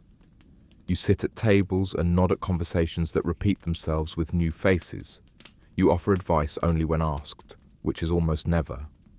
And you keep secrets because you have collected more than anyone realizes. A living archive bound in corset and bone. Younger women call you aunt, whether you are related or not, because older women are interchangeable in a society that counts them only by utility. Men forget your first name long before they forget the brand of claret they prefer. And yet, the silence you are forced into becomes a weapon of its own. You whisper small truths to younger women, to your daughter, to your niece, to the maid who dares to dream of a life outside service. You tell them not fairy tales, but instructions, disguised as stories. You tell them about money hidden in hems, about books worth reading, about which men can be trusted to listen without malice, and which cannot be trusted even to breathe. You tell them how to endure childbirth without breaking, how to nod without agreeing, how to smile without surrender. You are not teaching them happiness, because happiness is a luxury rationed by the century. You are teaching them survival, which is all anyone can realistically aspire to. The world outside your drawing room shifts, slowly, stubbornly. You read in the newspaper about women being allowed to keep their wages, and you allow yourself a brief laugh, because by the time a wife earns wages, her husband has already claimed them. You read about custody rights being extended, and you think of the children you almost lost to the law decades ago. You read about suffragists still marching, louder than before, and you wonder if the century will break before they do. You read about women imprisoned, beaten, force-fed, mocked, and you think, at least they will be remembered, at least they will be names in books, at least they will leave behind more than recipes and family portraits. And sometimes, late at night, you imagine the future. Not heaven, not romance, but simply a day when a woman's voice in a room does not cause men to chuckle like children. A day when a girl is not taught silence as her first language. A day when the word hysterical dies from disuse. You know you will not live to see it. That is not the point. The point is that you carried something forward. A fragment of defiance, a shard of endurance, a seed planted in the cracks of a century that thought itself solid. Your husband grows older too, but his aging is framed differently. Wisdom, gravitas, distinction. He is described as seasoned, where you are described as withered. He is called venerable, where you are called severe. When he coughs, doctors rush. When you cough, people call it nerves. When he dies, if he dies first, you will be wrapped in widow's weeds and praised for your loyalty. If you die first, he will remarry, and the newspapers will describe the bride as a comfort. This is the arithmetic of gender. One man equals a saga, one woman equals a footnote. You learn to make peace with it, or at least to pretend peace, because the alternative is bitterness, and bitterness makes the tea taste odd. Your children grow up and leave, and you become a portrait on the wall of their memory, stern and quiet and reliable. Some remember you with gratitude, others with annoyance, most with indifference, but all of them carry fragments of you, whether they admit it or not. Your daughter's stubbornness, your son's skepticism, your niece's hunger for books. They will never say it aloud, but they will live it, and that will be enough. The city itself grows noisier, dirtier, more modern. Railways roar, factories belch smoke, telegraphs hum with news of wars and inventions. You watch men marvel at the future as if they invented it, forgetting that women were the ones keeping the households running while they dreamed. You are not bitter, not exactly, but you are dry with the knowledge that no matter how loudly men boast about progress, it is women who carry its weight in silence. One day, a younger woman, your granddaughter, perhaps, asks you what it was like to be a wife in your time.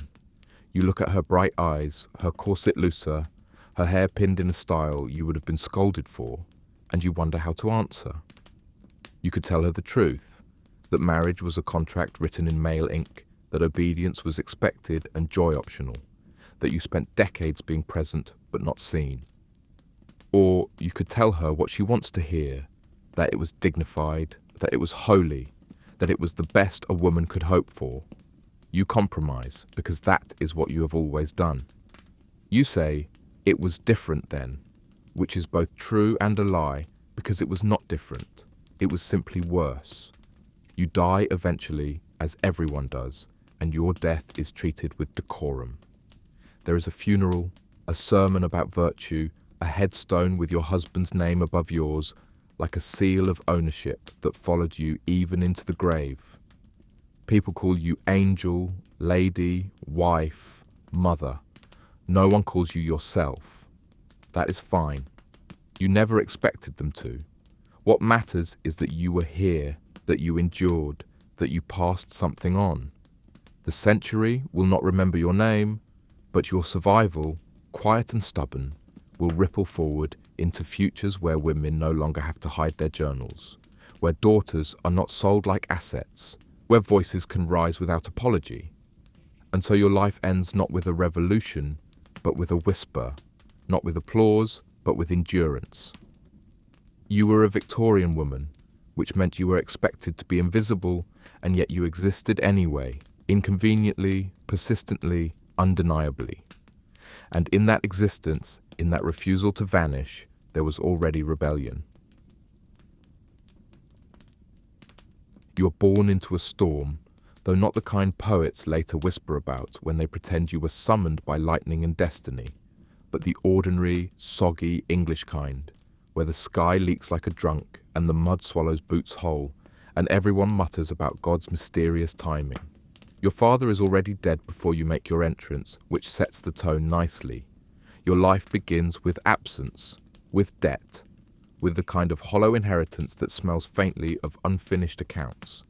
Your mother, pragmatic to the bone, remarries quickly and leaves you with your grandmother, which means you grow up with the lingering suspicion that even the people meant to love you considered you more of a burden than a blessing. You learn early what it feels like to be overlooked, and it doesn't make you humble, it makes you mean. As a boy, you are small, sickly, and bristling with rage you can't quite place, so you spend your school years less like a budding scholar and more like a clenched fist waiting for an excuse.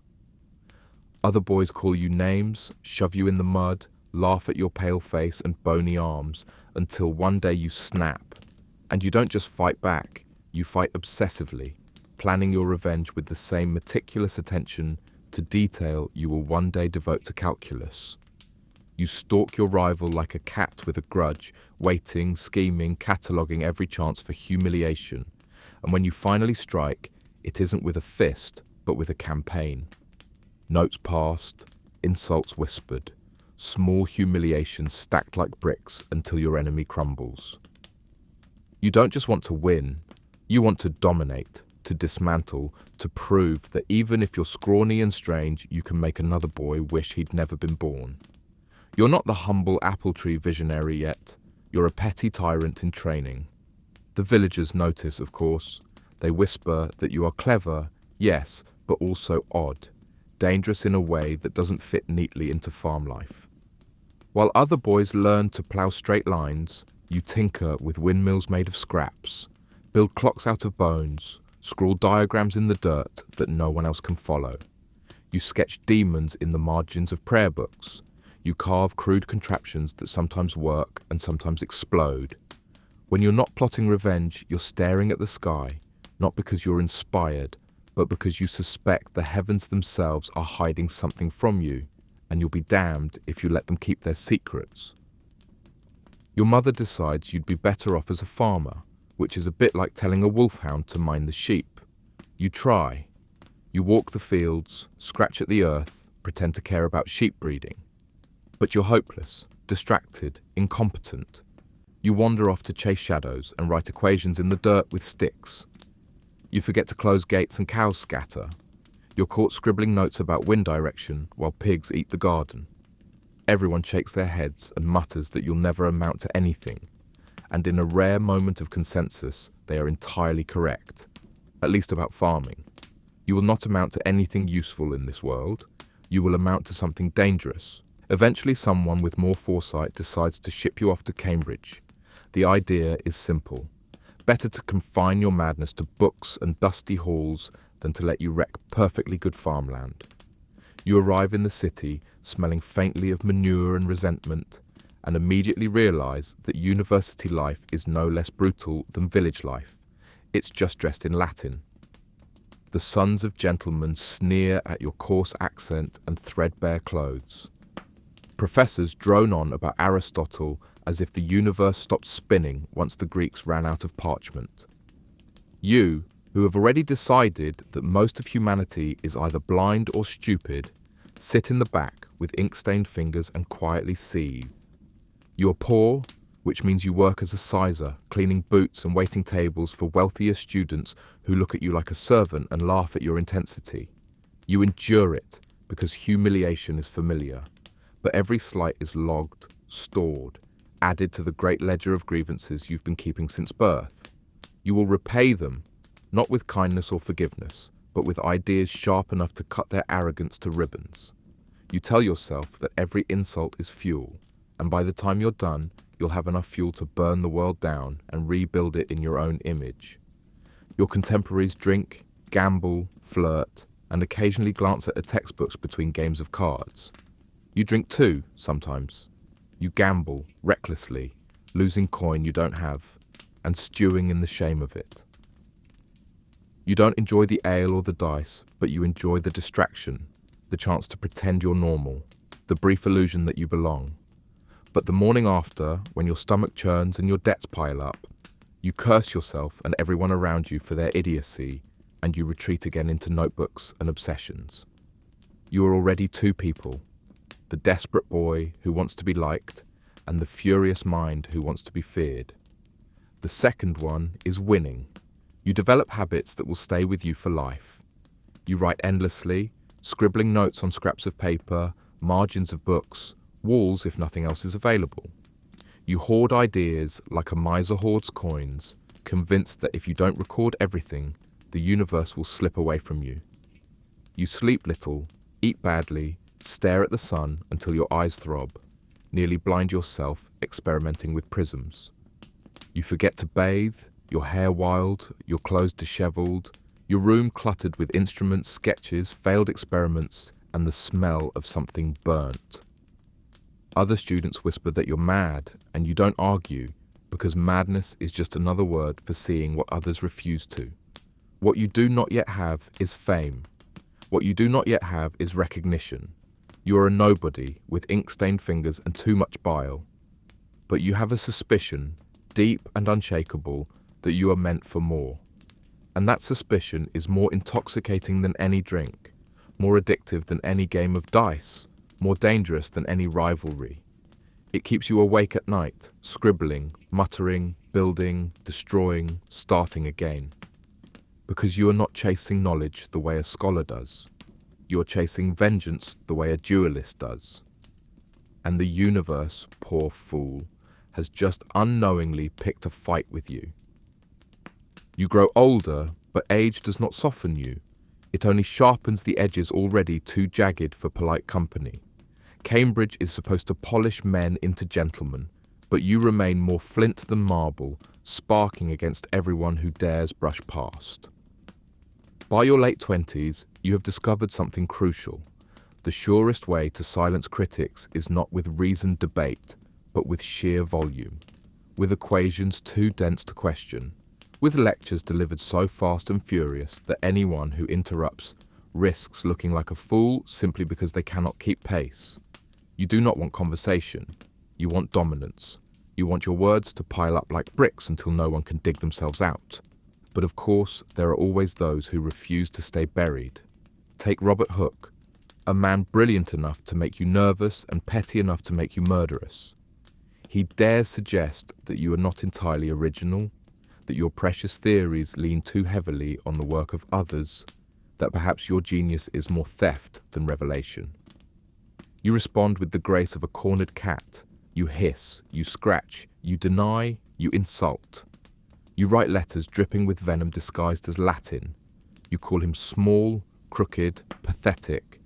You imagine him dead and you smile. History will later erase his portrait, some say because you destroyed it. And whether that's true or not, you relish the rumour. It is the kind of victory you savour, permanent, petty, vicious. You drink sometimes, though never with the ease of a man who enjoys it. You drink like you think, obsessively, compulsively, always in extremes. You gamble, losing sums that would shame lesser men, then clawing them back through manipulation, favours, intimidation. You are not a man of moderation. You are a pendulum swinging wildly between obsession and collapse. The students who once laughed at your awkwardness now fear your intensity, but you do not mistake fear for friendship. You do not need friends, you need enemies. They give you purpose. They remind you why you are sharpening your mind into a blade. You dabble in things you would never admit to your colleagues. Alchemy, for instance. You spend hours hunched over furnaces, stirring mercury, sniffing fumes that rattle your nerves and stain your fingers. You copy recipes promising gold, immortality, communion with the divine. You fail again and again, but you keep going, convinced that truth lies not only in mathematics, but in fire, in transformation. In secrets the church has labelled heresy. You write thousands of pages on alchemy, more than on physics, and hide them like contraband. Generations will call you a scientist, but in reality, you are a sorcerer who happened to get a few things right. Religion consumes you too, but not the tame Anglican kind. You write screeds about prophecy, calculate the date of the apocalypse, condemn the Trinity as blasphemy. You would be branded a heretic if anyone read your private notebooks. But you are careful, paranoid. You know what happened to men who spoke too boldly. Giordano Bruno burned, Galileo humiliated. You are arrogant, but not suicidal. You save your heresies for paper, for the safe company of ink. Meanwhile, your professional life becomes a battlefield. Every discovery you make is shadowed by the suspicion that someone else will steal it, so you publish grudgingly, late, defensively. You do not write to share knowledge. You write to plant flags, to stake claims, to carve your initials into the bones of nature before anyone else dares. When you unveil your laws of motion, the world marvels, but you sneer, because you know they don't fully understand. When you publish your work on optics, people praise you, but you brood, because praise means exposure, and exposure means vulnerability. Your triumphs feel less like celebrations and more like ambushes survived. You accumulate power the way others accumulate debts. Eventually, you rise to positions of authority. Master of the Mint, President of the Royal Society. These roles suit you perfectly because they let you weaponize your paranoia. At the Mint, you become a relentless prosecutor, hunting counterfeiters with zeal that borders on sadism. You disguise yourself, wander taverns, gather evidence, send men to the gallows. You do not see this as cruelty. You see it as justice, as proof that you are the arbiter of order in a world otherwise rotten. That you also enjoy the sight of your enemies swinging does not trouble you. Your colleagues learn to tread carefully. They whisper that you are brilliant but impossible, a genius but a tyrant. They are not wrong. You fight with almost everyone, astronomers, mathematicians, philosophers. You claim credit for ideas you half stole, accuse rivals of theft, turn debates into vendettas. You are incapable of disagreement without enmity. Your correspondence is littered with insults disguised as argument, barbs hidden in formulae, contempt dressed up as scholarship. You do not want collaboration, you want conquest. Your private life remains a mess of contradictions. You are reclusive, awkward, uncomfortable in company, and yet you crave recognition. You lecture, but sometimes to empty halls because your style is so dry, so impenetrable, that even students would rather skip than suffer. You are celibate, or so the rumours say, untouched by desire, but others whisper about odd attachments, about friendships that burn too hot to be platonic. No one knows for sure because you keep yourself locked tighter than a coffer, but the speculation alone haunts you. Reputation is everything, and you cannot bear the thought of scandal. Money, always money. For a man so obsessed with abstract laws, you are shockingly vulnerable to the lure of coin. You gamble, you speculate, you invest in schemes. Sometimes you win, more often you lose. You are capable of astonishing insight into the mechanics of the heavens, but incapable of managing a purse without disaster.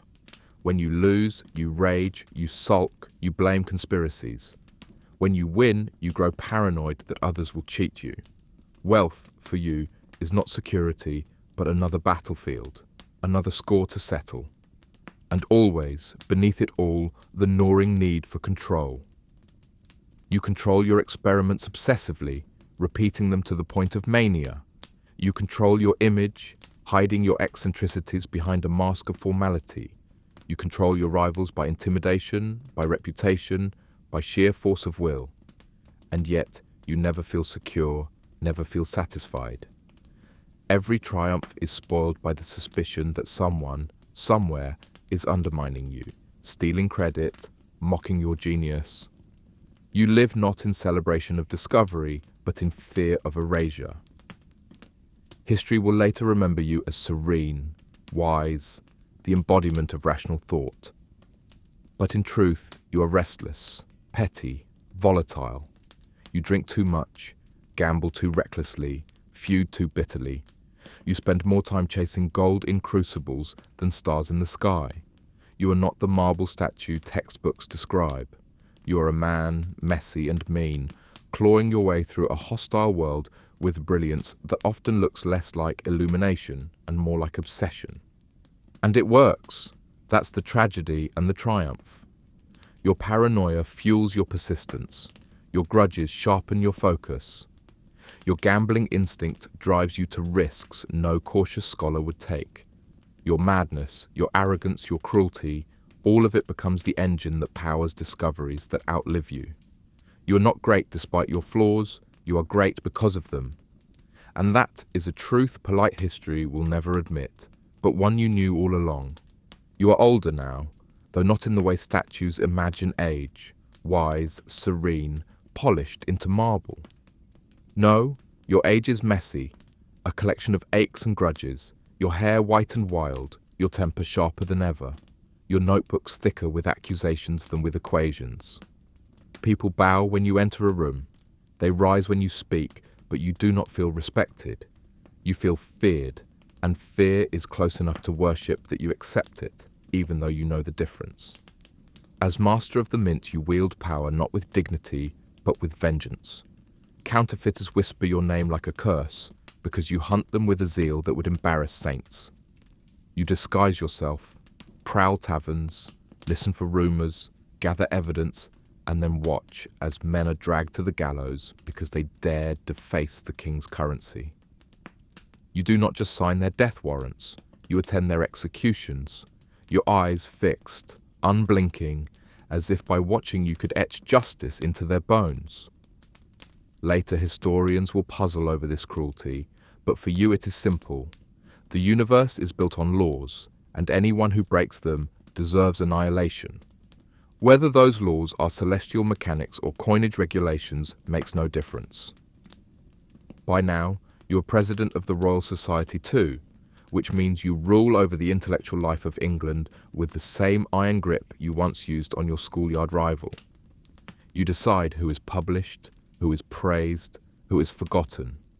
You erase enemies with a stroke of your pen, elevate allies so long as they remain obedient, crush dissent beneath layers of ridicule and bureaucracy. You do not foster science, you police it. You hoard discoveries, delay publications, stifle rivals.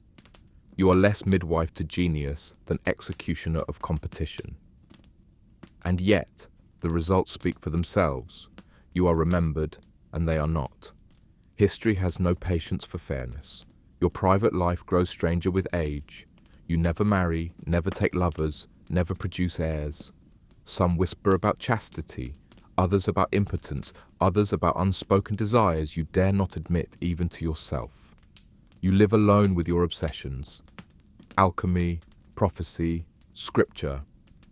You spend more time poring over the book of Revelation than over telescopes, more hours calculating the date of the apocalypse than refining the calculus. You scroll thousands of pages about hidden meanings in Daniel and Ezekiel, convinced that God has written the universe in code and you, uniquely, hold the cipher. Your contemporaries see only the polished fragments you allow to escape. The rest you bury, lock away, or hide in endless paranoid drafts. And paranoia, yes, it defines you now more than brilliance. You see conspiracies everywhere. You are convinced your rivals still plot against you, though many are long dead. You accuse colleagues of theft, betrayal, incompetence. You rewrite your own past, crafting narratives where you always stand triumphant, always original, always besieged but never defeated. You destroy letters, alter dates, erase names. You become curator not only of science but of your own myth. And though the myth survives, you know in your darker hours that it is built on lies, omissions, cowardice. You are not serene. You are haunted. Your body betrays you even as your mind refuses. You suffer from kidney stones, from gout, from mysterious stomach pains likely caused by years of alchemical fumes. Your urine runs red, your hands tremble, your nights are sleepless. You pace your chambers muttering about scripture, about debts, about rivals, about gold that refuses to transmute. You wake from dreams convinced that fire is waiting just beyond the walls. Servants whisper that you are mad. They are not wrong, but you are mad with method, and method has always been your salvation. Visitors still come, of course. Young scholars hoping for patronage, courtiers seeking approval, foreign dignitaries eager for a glimpse of England's genius. You receive them stiffly, formally, hiding your decay behind wigs and ceremony. They see the great Isaac Newton, the man who explained the heavens, the man whose Principia reshaped the cosmos. They do not see the bottles of mercury, the paranoid journals, the trembling hands. They do not see you hunched in candlelight, scribbling nonsense in margins, muttering prayers that sound more like curses. They see the myth you built, and myths are easier to worship than men. Sometimes late at night, you remember your youth, the fights, the grudges, the obsessions, and you realize you have not changed at all. You are still that boy planning revenge in meticulous detail, still that student scribbling furiously in the dark, still that gambler unable to resist a dangerous wager. Only now the stakes are grander, not dice and insults, but nations, currencies, the memory of mankind. And still, despite all the grandeur, you are never satisfied. Victory tastes bitter, praise feels hollow, discoveries seem incomplete. You are chasing a universe that refuses to let you catch it. And the chase has consumed you. When you die in 1727, the nation mourns as if a saint has passed. You are buried with honor, your name etched into marble, your face immortalized in oil.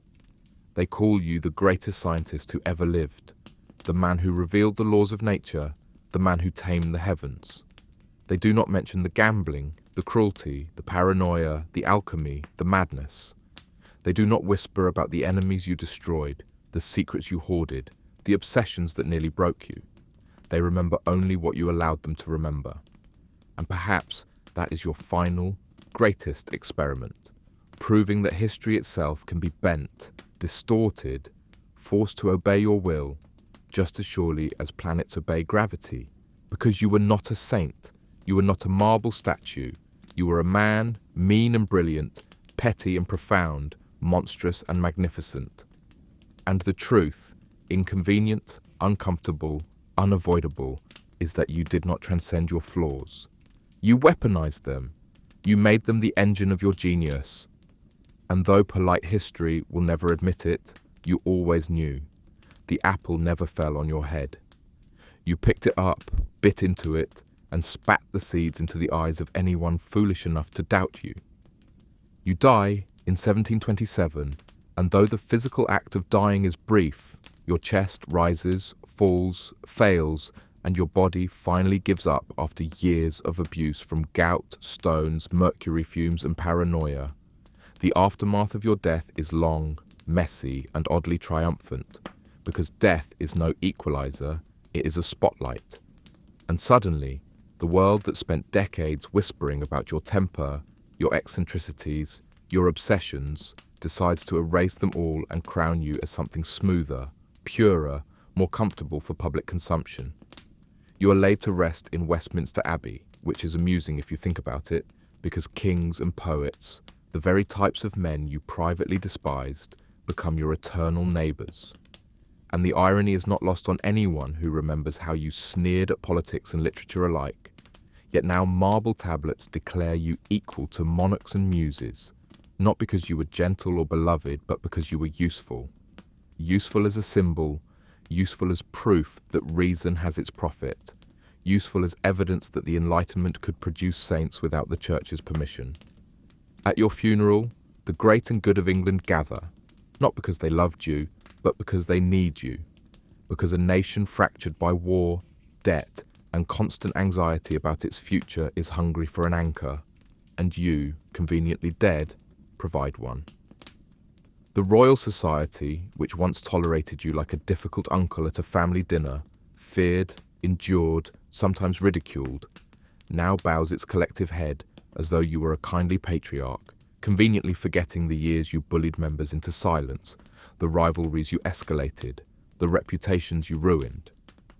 The newspapers print elegies, omitting the alchemy, omitting the gambling, omitting the fact that you spent more ink on Revelation than on calculus.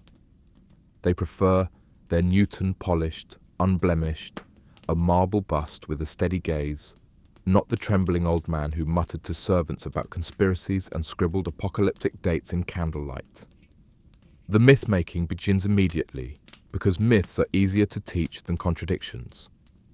Schoolchildren cannot be told that the father of modern science poisoned himself with mercury in search of the philosopher's stone. They are told instead about the apple, neat and tidy, a story so simple it can fit into the margin of a primer. Never mind that you yourself invented the story years after the fact, a scrap of self-promotion turned parable, sharpened into legend by repetition. Never mind that you did not discover gravity so much as mathematize what everyone already knew. That apples fall, that things drop, that heaviness drags. The myth needs a moment of epiphany, so an apple strikes your head, and you are forever remembered as a man enlightened by fruit. Humanity prefers a bite-sized anecdote to a lifetime of obsession. But myths do not remain confined to classrooms. Politicians use your name to polish their speeches. Philosophers use you as shorthand for certainty. Priests, ironically, use you as proof that God's universe has order, despite the fact that your own theology, if published honestly, would have branded you a heretic. You become a mascot for everyone, a blank canvas onto which each generation paints its ideals. Rationalists claim you as one of their own, ignoring your prophecies. Mystics point to your alchemy, ignoring your mathematics. Economists admire your time at the mint, overlooking the fact that you relished executions a little too much. You are the patron saint of reason, or of secrecy, or of cruelty, depending on who is speaking. You are too dead to protest, which makes you perfect. Meanwhile, your hidden self lingers in locked chests and dusty archives, your papers scattered, hoarded, sometimes destroyed. For centuries, they lie dormant, because no one wants to confront the reality that Newton, the great Newton, wrote more about angels than about inertia. When finally your alchemical notebooks are revealed in the 20th century, the world gasps, then shrugs, then compartmentalizes. These were hobbies, distractions, the eccentric play of genius, not the core of your being. And yet the numbers do not lie. Millions of words on alchemy, on prophecy, on heresy, compared to the thousands on optics or calculus. The imbalance is stark, but no one wants to rewrite the myth, so they simply label the uncomfortable truth as eccentricity and move on. Even your body cannot escape reinterpretation. Centuries later, scientists analyze strands of your hair and discover toxic levels of mercury, confirmation that your years in alchemical labs left you poisoned, trembling, half mad. They speculate that your paranoia, your mood swings, your sleepless nights were not just temperament but chemical damage, mercury corroding not just your teeth but your reason. It is a grim discovery, yet even this is folded neatly into the myth. Newton, the martyr to science. Newton, who sacrificed his body for knowledge. Never mind that you were not chasing knowledge but gold, not pursuing rationality but the philosopher's stone. The myth bends the fact to its will, as myths always do. But what of legacy? The Principia survives, dense, unreadable to most, revered more than studied.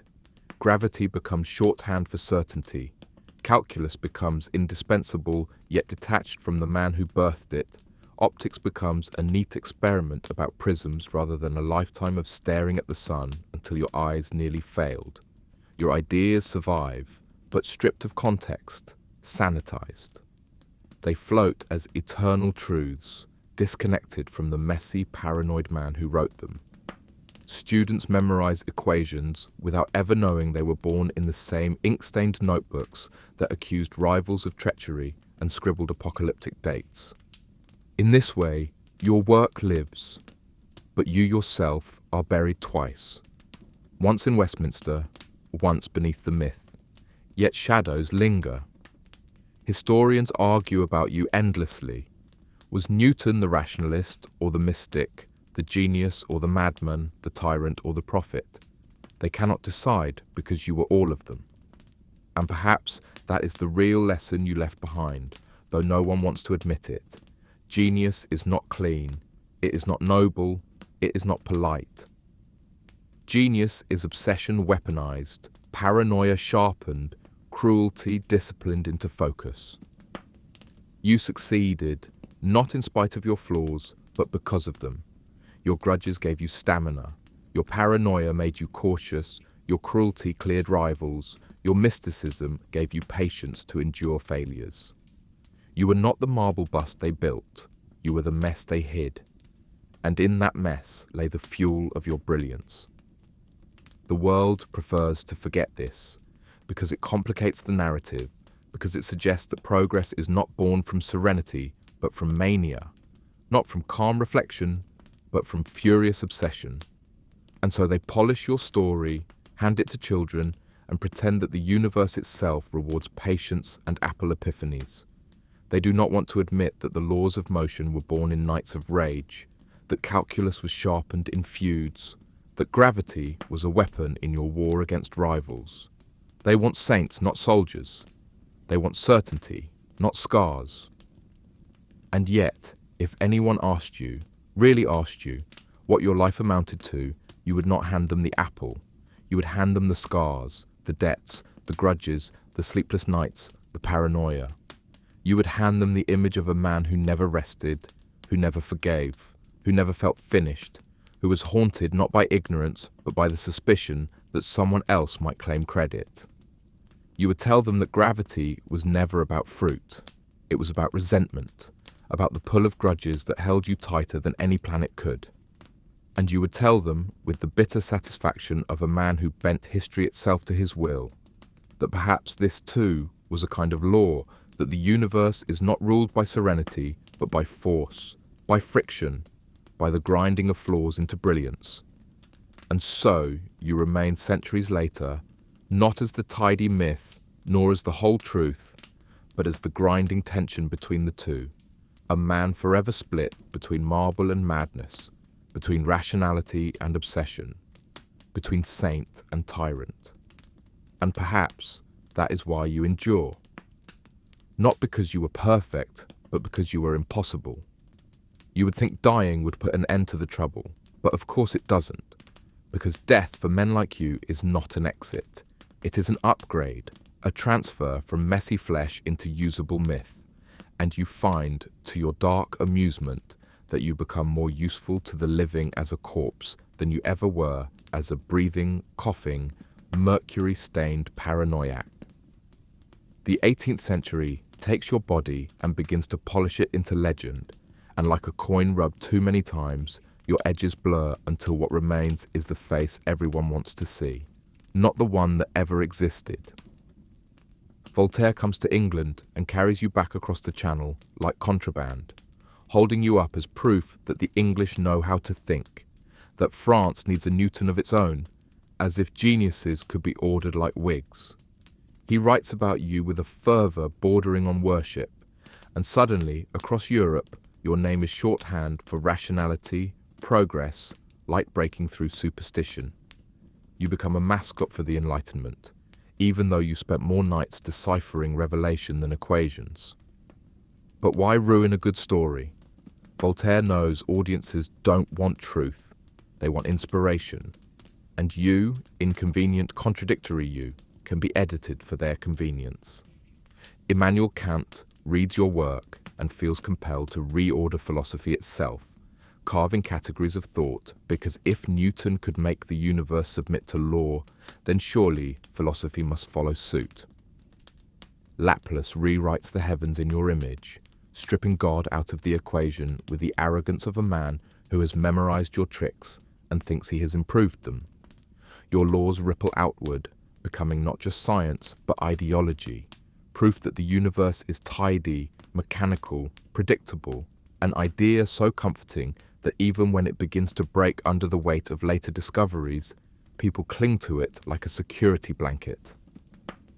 You are no longer just Isaac Newton, failed alchemist and petty bureaucrat. You are Newton the principle, Newton the machine, Newton the guarantee that the cosmos itself is rational and therefore controllable. The Victorians build shrines to you in school books, museums, lectures. Westminster Abbey is not enough. They name schools after you, streets after you, prizes after you. They parade you as evidence that Britain is not merely a damp island but the cradle of genius. They rewrite you into national propaganda, a saint of empire. Your equations hold out like banners to justify conquest, industry, steam. And children recite your name, not because they understand calculus, but because you are fed to them like porridge, bland, nourishing, obligatory.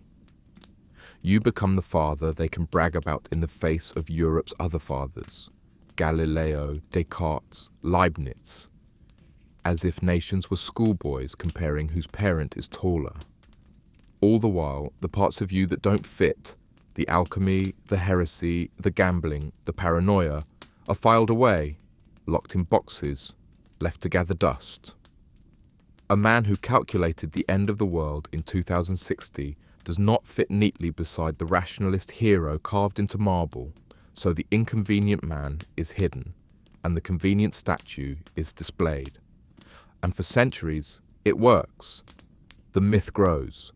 The Apple story spreads, simple enough to be told in a single breath, repeated until it becomes indistinguishable from fact. You become the model of genius, solitary, ascetic, disinterested in pleasure, devoted entirely to truth.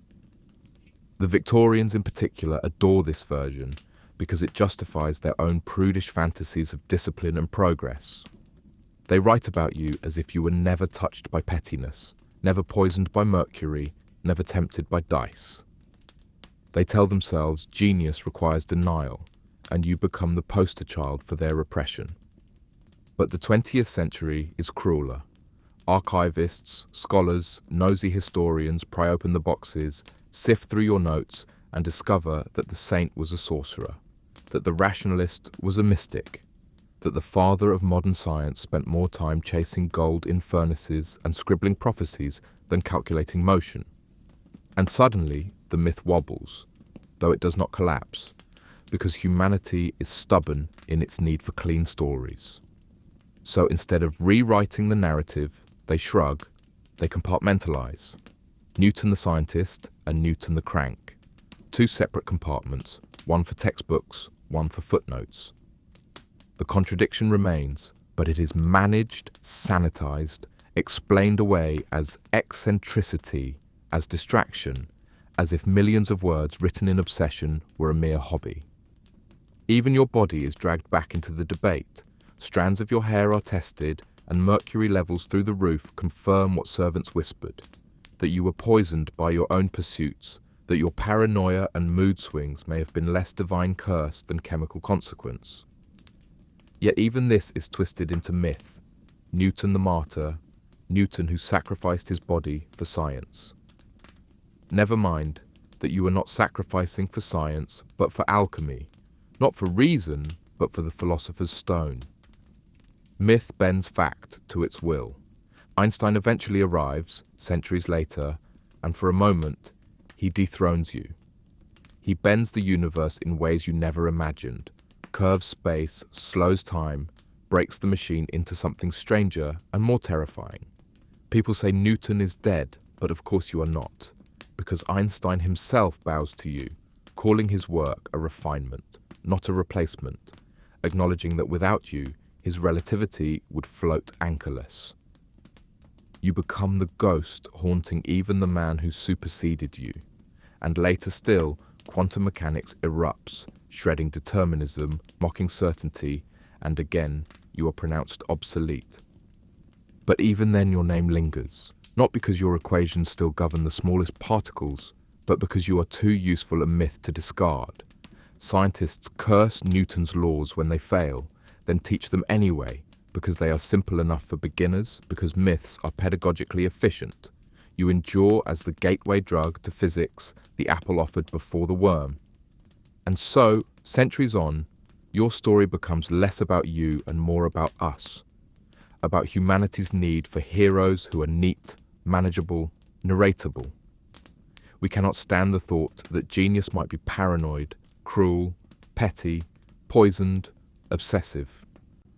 We prefer the bust, the tidy equations, the apple story. We prefer saints to men, myths to monsters. You are proof that history is not memory, but propaganda, not record, but rehearsal. You are what we need you to be, not what you were. If you were allowed one final dry remark from the grave, it would be this: that the laws you wrote for the universe are tidy, but the law you proved with your life is messier. That truth bends, that reputation can be engineered, that flaws can be disguised as fuel, and that in the end it does not matter what you were, only what the world decides to remember. And the world, predictably, remembers the apple, not the mercury, the marble, not the madness, the saint, not the man. And maybe that, in its own bitter way, is the neatest equation you ever solved.